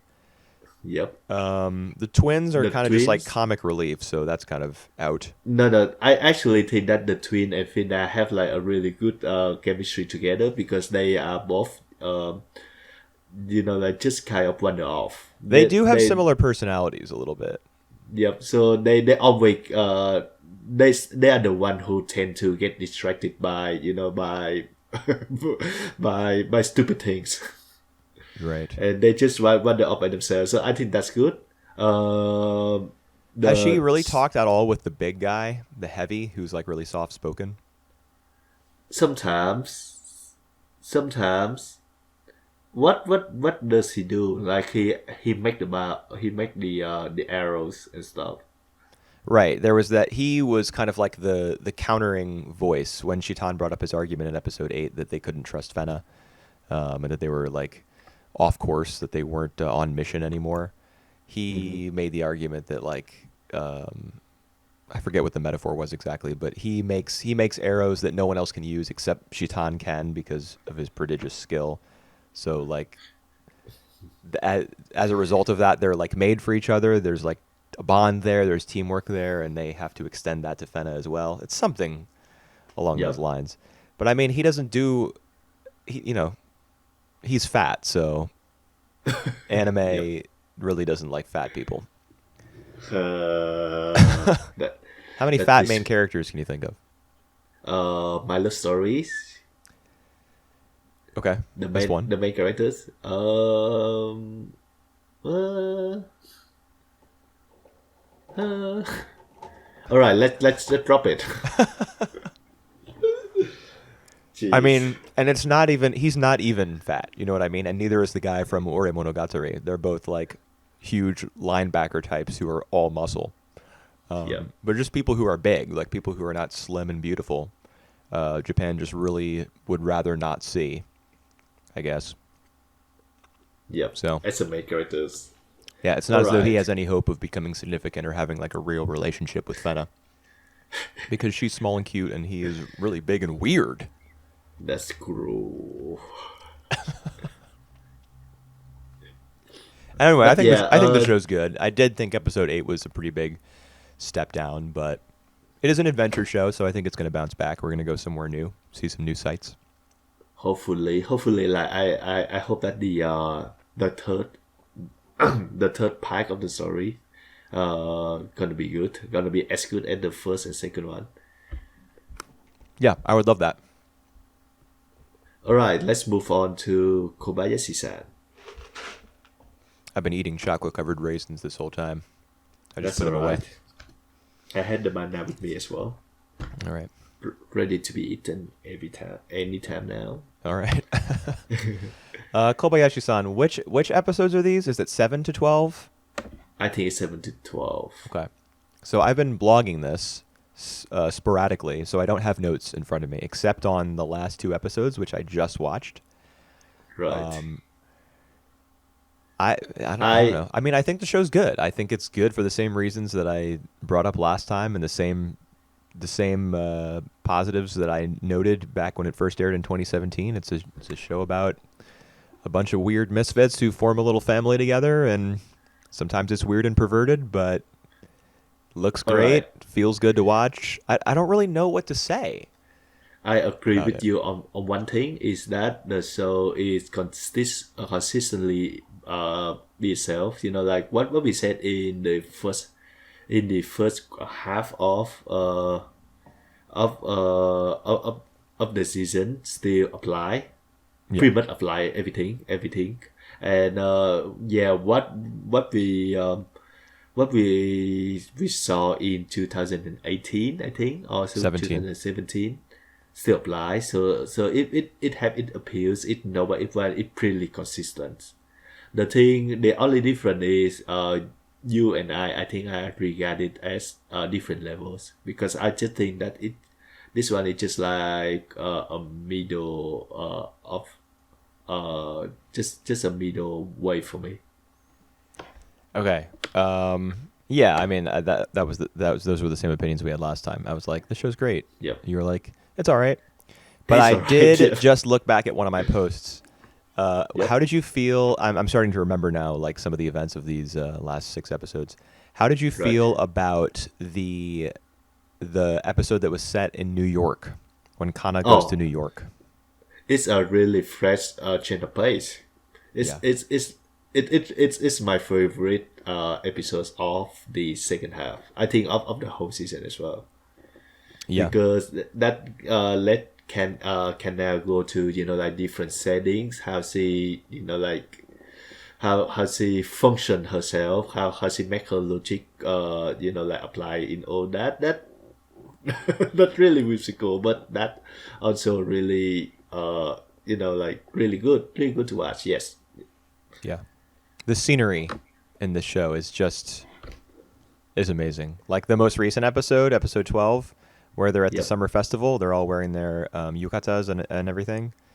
Yep. The way the lighting from all the lanterns and the stalls and stuff at night and the fireworks, Yep. just Yep. Yep. so many shows don't understand how to use these sorts of digital filters in post processing in order to achieve that effect. But KyoAni, they figured it out, a long time ago. Yep. Violet Evergarden notwithstanding. I don't understand the color filter on that show at all. Yeah. But that's another story. Right. Yes, I agree. And even like when they go to watch the cherry blossom, that just look great. Yep. Oh yes, at the second half of episode 12. Yeah. Yep. Yep. Oh, Yep. oh, for sure, dude. That yeah, I was just taking screenshots left and right. Yeah. It just, I mean, it got to the point where I was like, it started to get a little bit too much for me. Like, I was like, can we please have some shots that do not have Sakura petals in them? It started to look a little bit too pink. Like, I would like some variety, please. Um, but it was, it did look great. It was, this show just looks great. I think, in terms of like production, this is probably, it might be the best show of the year so far. We got Heike Monogatari Yep. We to got give that it some one. competition, and uh, some parts of Wonder Egg Priority as well. Yep. Apart I from agree those with two you. shows, I don't know that anything stands up to Dragon Maid. All right. Let's see. We got Attack on Titan. I'm kidding, right? Yes. uh, we have uh, nah, My Hero Academia. Nah. Actually, yeah, we don't really have like that. Uh, oh my god. I mean, it's interesting that Yep. Heike Monogatari is directed by Naoko Yamada, and Wonder Yep. Egg Priority directed by a man whose primary inspiration in terms of his cinematography seems to be Naoko Yamada. And then we have this show, which is a KyoAni show. So like, I don't know how it seems unfair that they're able to maintain this like iron grip over like the most talented visual designers in anime, but that's, I don't know. Yep. That is their bread and butter. Yep. One other storyline that I kind of enjoy in the second half is when we hear more of the backstory of Toru. Right. So From that's like episode 11, I think. Her history. Yep. From the Yeah. father point of view, no less. The Emperor of Demise, her father's title. Yeah, that was interesting. I mean, we had already gotten hints about it. Yep. And you know, we saw her journey with Elma in episode 5, I want to say, Yep. where she was like traveling around with Elma, and they got into a conflict over whether or not humans should be worshiping them, something along those lines. And I think we knew from the first episode of season 1 that when Toru encountered, when Ilulu. Kobayashi encountered Toru, she had that sword in her Yep. scales, like in her Yep. hide, Yep. Yep. and she pulled it out. So now we know how it got there, if we didn't already. God, like literally God, threw it at her. Yep. So she was trying to. It's a little vague. Like, to be honest, as I was watching episode 11 and hearing the description of like her reasoning for challenging God in order to eliminate warfare between the dragons, I was reminded of Sonny Boy. Challenge God to stop war. But no one gets stopped by by the god. Yeah. It's well, Sonny Boy. well, I mean, God does Yep. distract Asakaze, sort of, maybe. Yep. Yep. You know, to be honest, whenever I watch this show, I do not watch it for the stuff about dragon clans. So it was interesting, and of course, the fact that it was monochromatic. You had a lot of the all red and all orange scenes to like amp up the tension and the drama when she's, you know, in the middle of this conflict between like the supernatural being. I liked the visual choices, but I watch this show for the goofy antics mostly, and the good vibes, and to learn about her battle against God was not really my that thing, much. I guess. Yep. Yep. How about Ilulu and Kobayashi looking for a person to drop the door? A person to Remember what? that? Oh yes, The doll. the doll. I didn't think much of that segment, Right. honestly. All right. So which one is your favorite? Probably the New York one, to be honest. Yeah. Well, that just out of the world. And that was from episode 10. And you know what? I think episode 10 might be the best episode.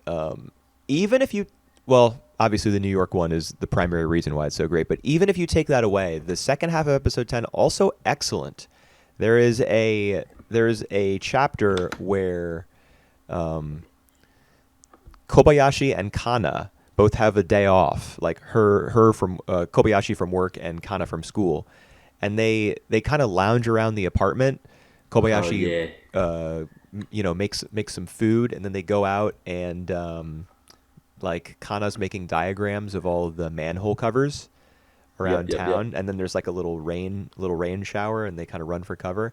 There's a very calming, soothing, and like placid aura to that episode that I think is fascinating, and very very pleasant. So I loved that segment as well. Yeah, one extra plus from that segment for me is that I always love the settings where the character just explore, you know, like the explore about the city. So this one they have like Kana just looking at like on the sewer Covers? thingy, the covers, and one of them she saw the someone drawing the one of the characters. A mascot from the shopping district near their mascot. apartment. Yeah, I love that. I love this kind of details. Yeah, And then later in the episode, that same mascot is being like pushed Yep. into a van by a couple of Yep. strangers or something. It no, it's not strangers. It's the staff. Okay, so like his handlers basically, who are helping him get around because he's in Yep. that costume. I Yep. seem to remember it being a little bit weirder than that. It it's just weird because like he had big hat and he couldn't fit into the car.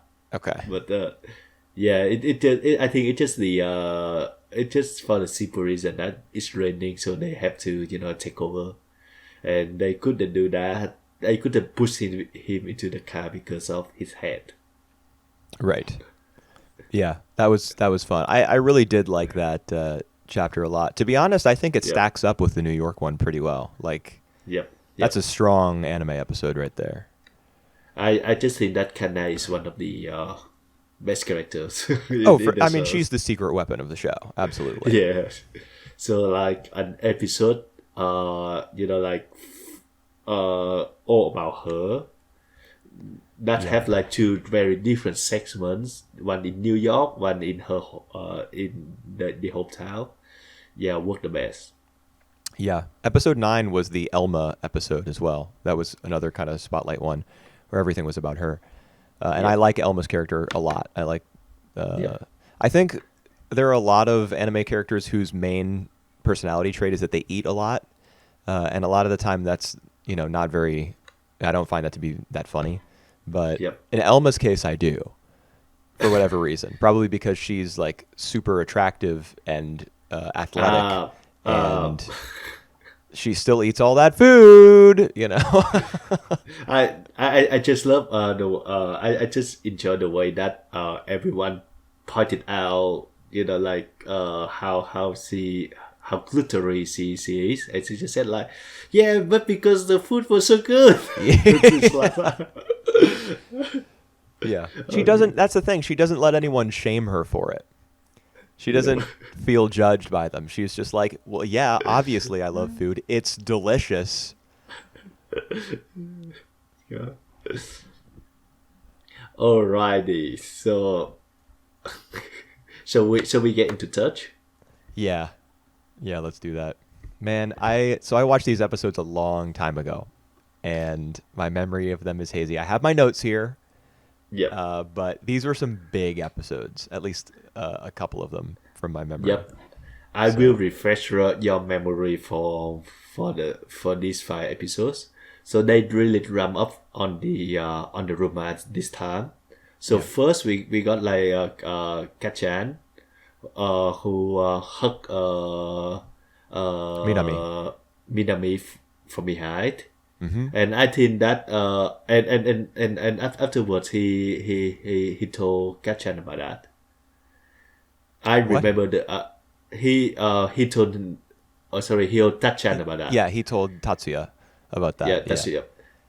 Which I remember the episode scene. was that? Because I remember that scene where Kazuya says, "I held Minami in my arms," and then he starts to go into a little more detail, and Tatsuya like leaps 16. down from the top bunk, Yep. Yep. and is practically in a fighting pose. That's right. But it's intense. Like the expression on his face, he's not messing around. That's right. Which episode So was that that- when Kazuya told him that? Yeah, that episode 16. Still, okay. Still, because the episode 17 is the one that they have the first kiss. Yes. But doesn't Minami confess her feelings to Tatsuya also in episode 16? That's right. Can you refresh my memory on how exactly that happens? All right. When does Minami say that to Tatsuya? Like, what is the All right. what are the circumstances? Yeah, that was when Minami gets sick. Minami And, gets sick. Yep. I remember something and- about it, like a story about dating back to their childhood about lemons. Yep. And Tatsuya bring the lemon back to her because of that story where like when they were childhood, Tatsuya bought her the lemon and they do the lemon juice, which when she was 6 and she get better because of that. So Oh, yes. this time Tatsuya does that again. And that's when she confesses her feelings, right? Yep, and Tatsuya respond to that. It's like you must be very sick. So so you talk nonsense. Yeah. Just Well, go back that's to why she sleep. had to go in for the kiss in the very next episode. She had to show him that she wasn't. She was serious. Tim was serious. That's right. I And definitely remember the circumstances of episode 17. I remember that I think he's in the top bunk and she gets up on the ladder and yep, like gets up on her tiptoes kind of and that reaches over and gives him a little kiss. and that was after his first boxing match. Right, which he lost and he was very frustrated by. Yep, Meanwhile, Kazuya had just pitched a great game yep. and won. So as one brother triumphs athletically, the other one takes the lead in But the romantic subplot. yeah, but I think the most fascinating things about that is that at first, Katsuya let the opponent hit the home run, and Tatsuya actually nearly knocked out the opponents. Oh So at the yeah. very beginning, and then things start to switch.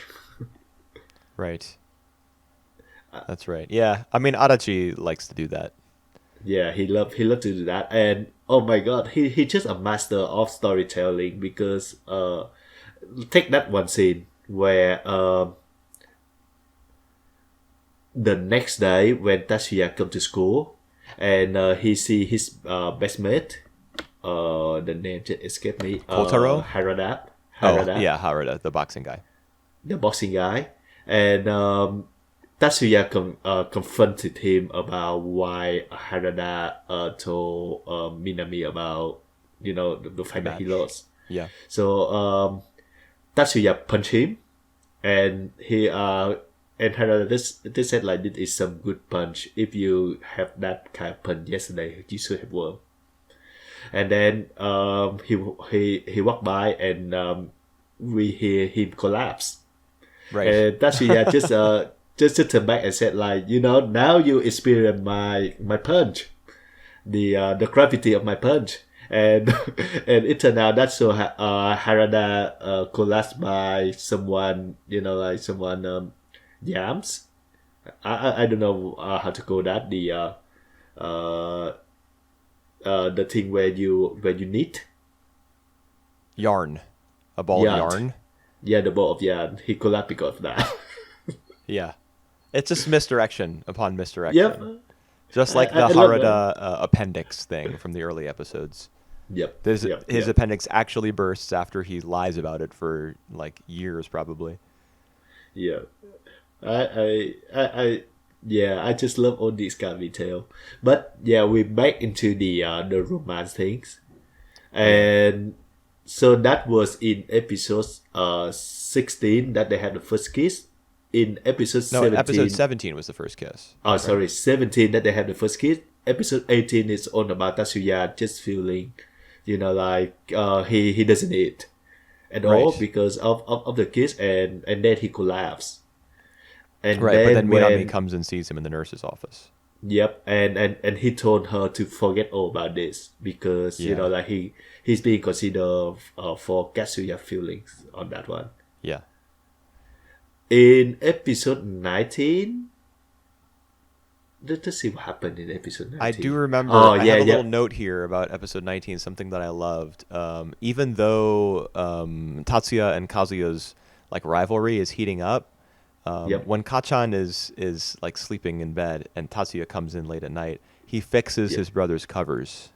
yep, He and tucks him in like very yep, lovingly, and which Katsuya is did the just same. wonderful. Like they're rivals in more than one sense, Yep, but they still love each other like brothers. yep, and Katsuya did the same. Like in the morning when Katsuya Yes. wake up, Yes, exactly. uh, Which is that great because yep, that fits their personalities as well. Like Tatsuya is always sleeping in because he's lazy, yep, but yep. Kazuya accepts that about him and makes up the covers for him in the morning. That's Kazuya is right. super dedicated and a hard worker, so he's always tired at night.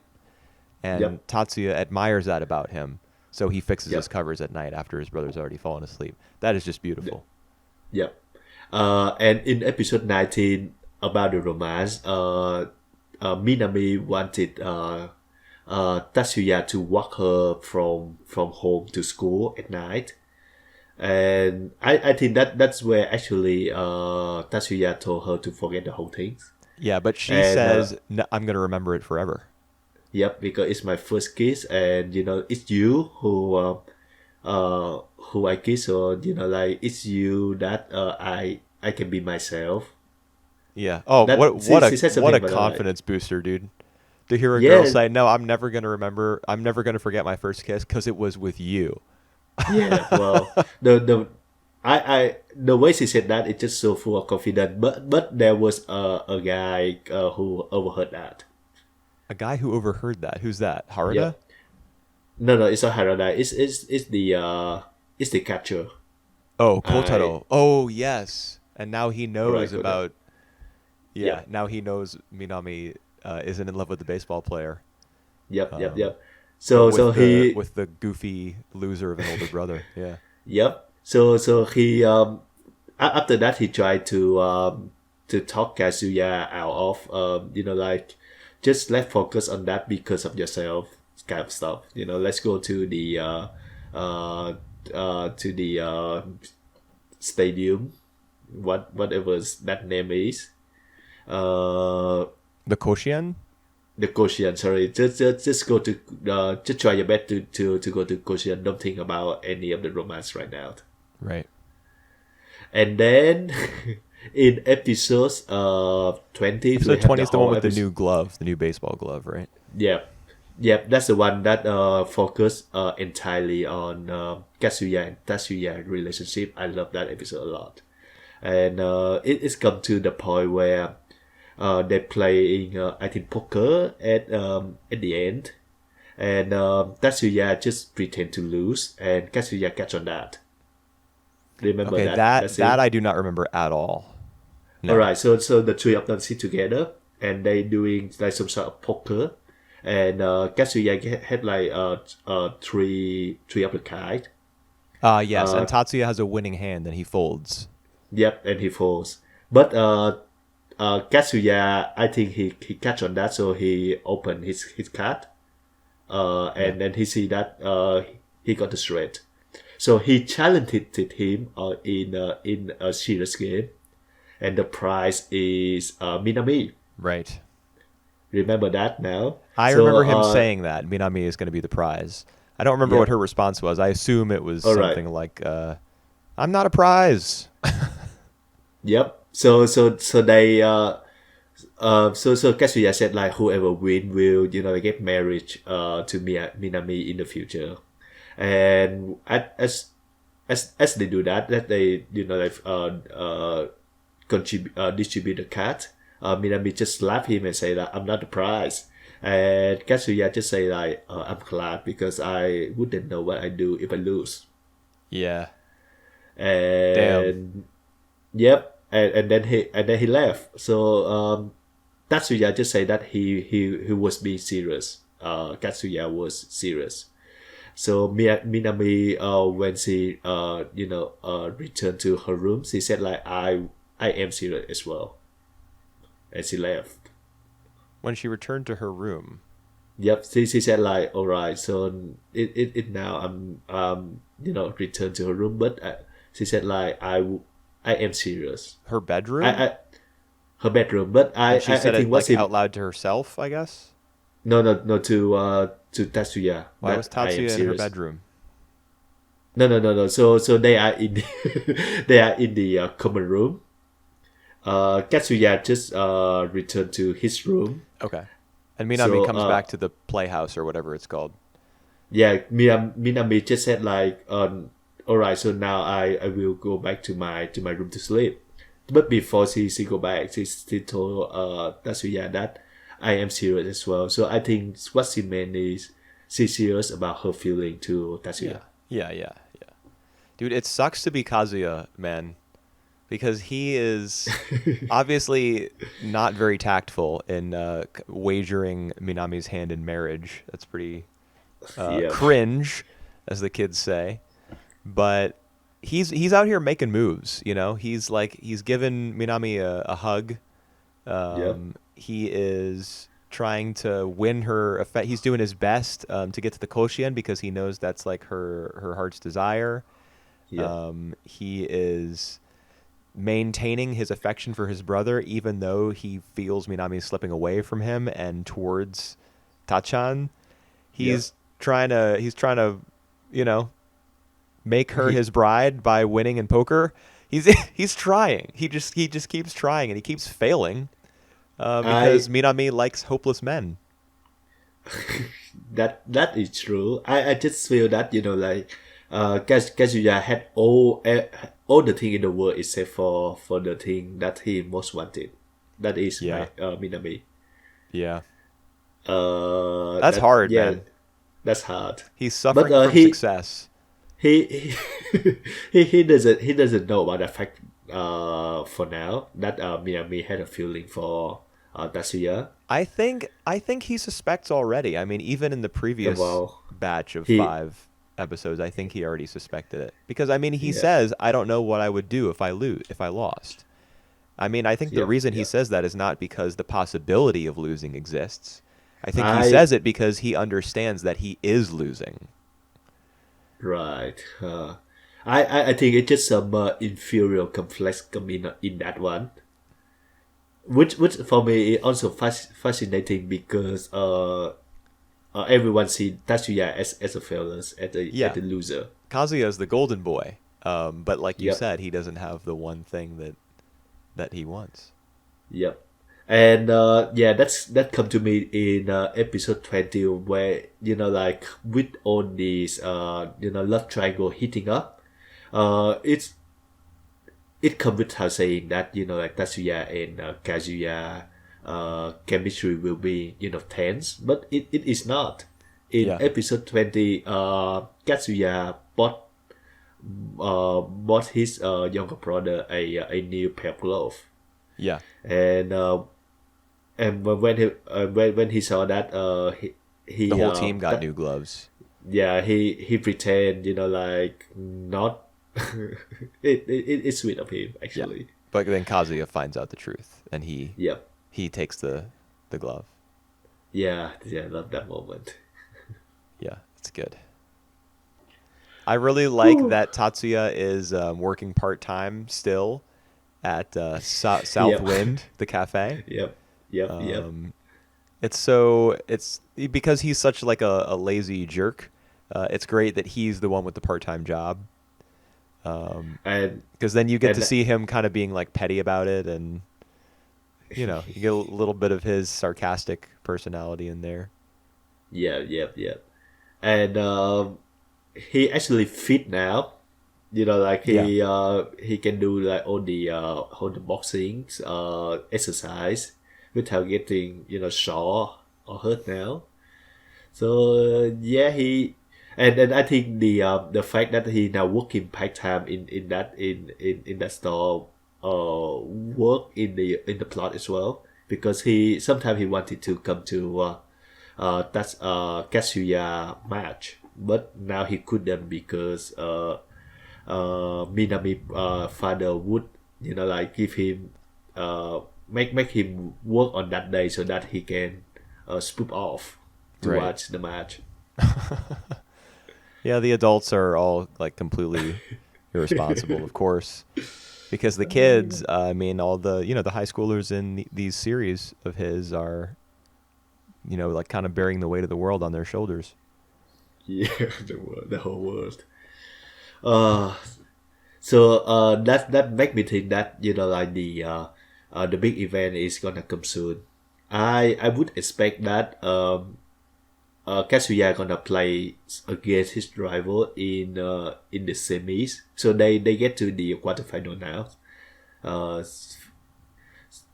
so he would meet the rival in the semis. I think lose that match.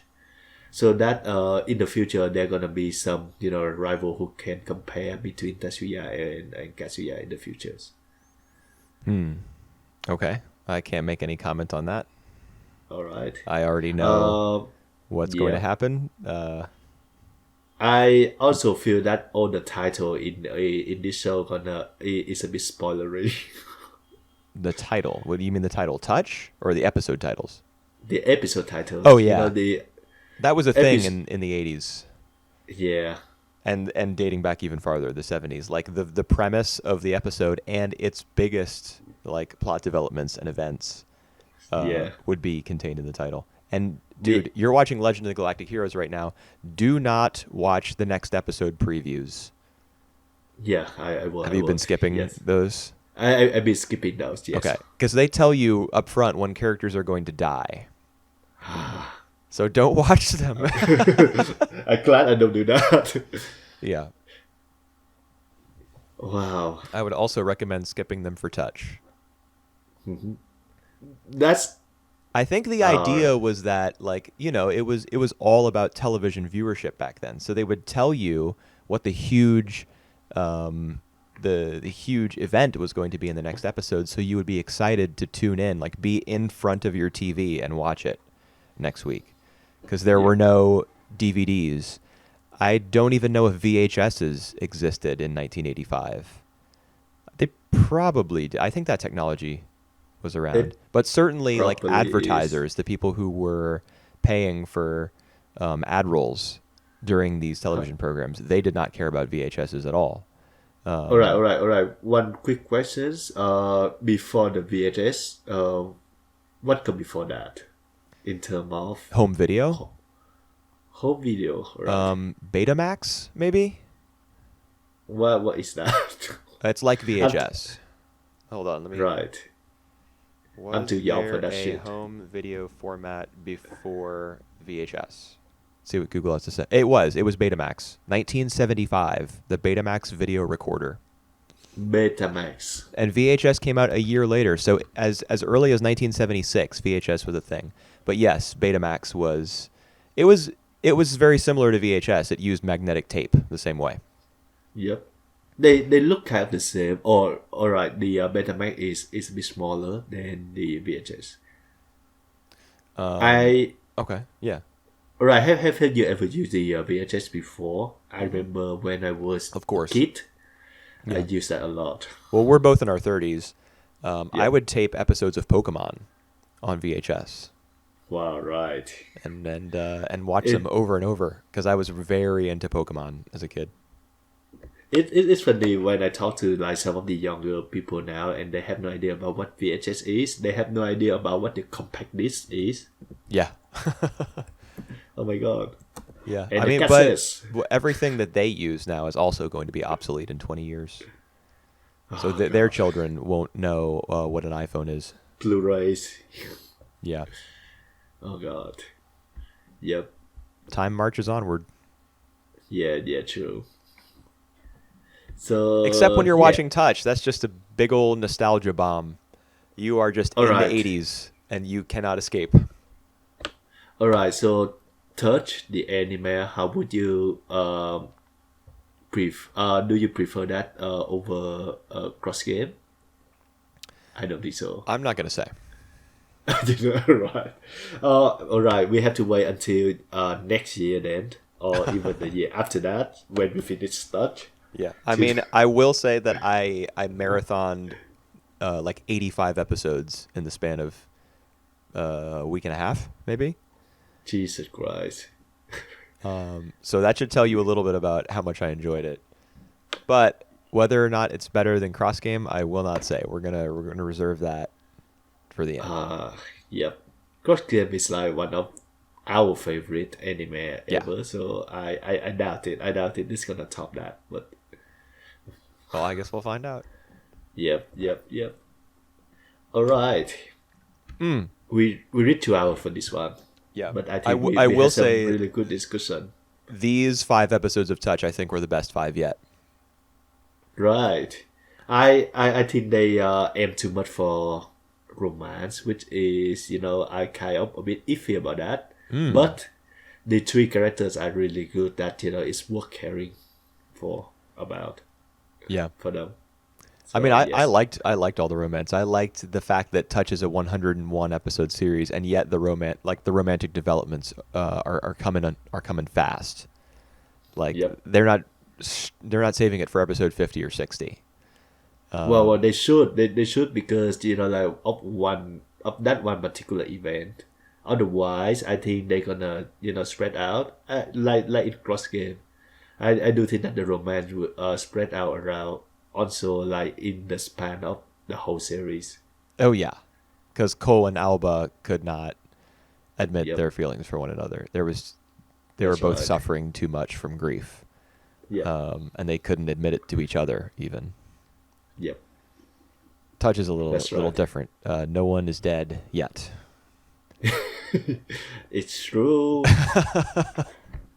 I wonder if the next batch we get into that, but we will see. We'll find out. Yeah, in a month, because 2 weeks from now we are doing our fall first impressions episode. We've already got our 10 shows lined up. Looks like a Yep, pretty decent lineup. And yep. then the 2 weeks after that, we are actually starting up a new podcast venture, Triple Cross Cinema.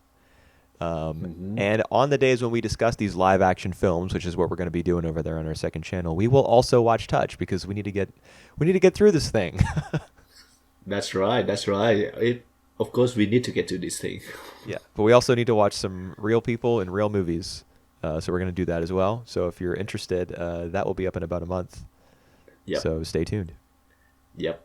All right. See you in 2 weeks for the new batch of new shows for 2021. See you then.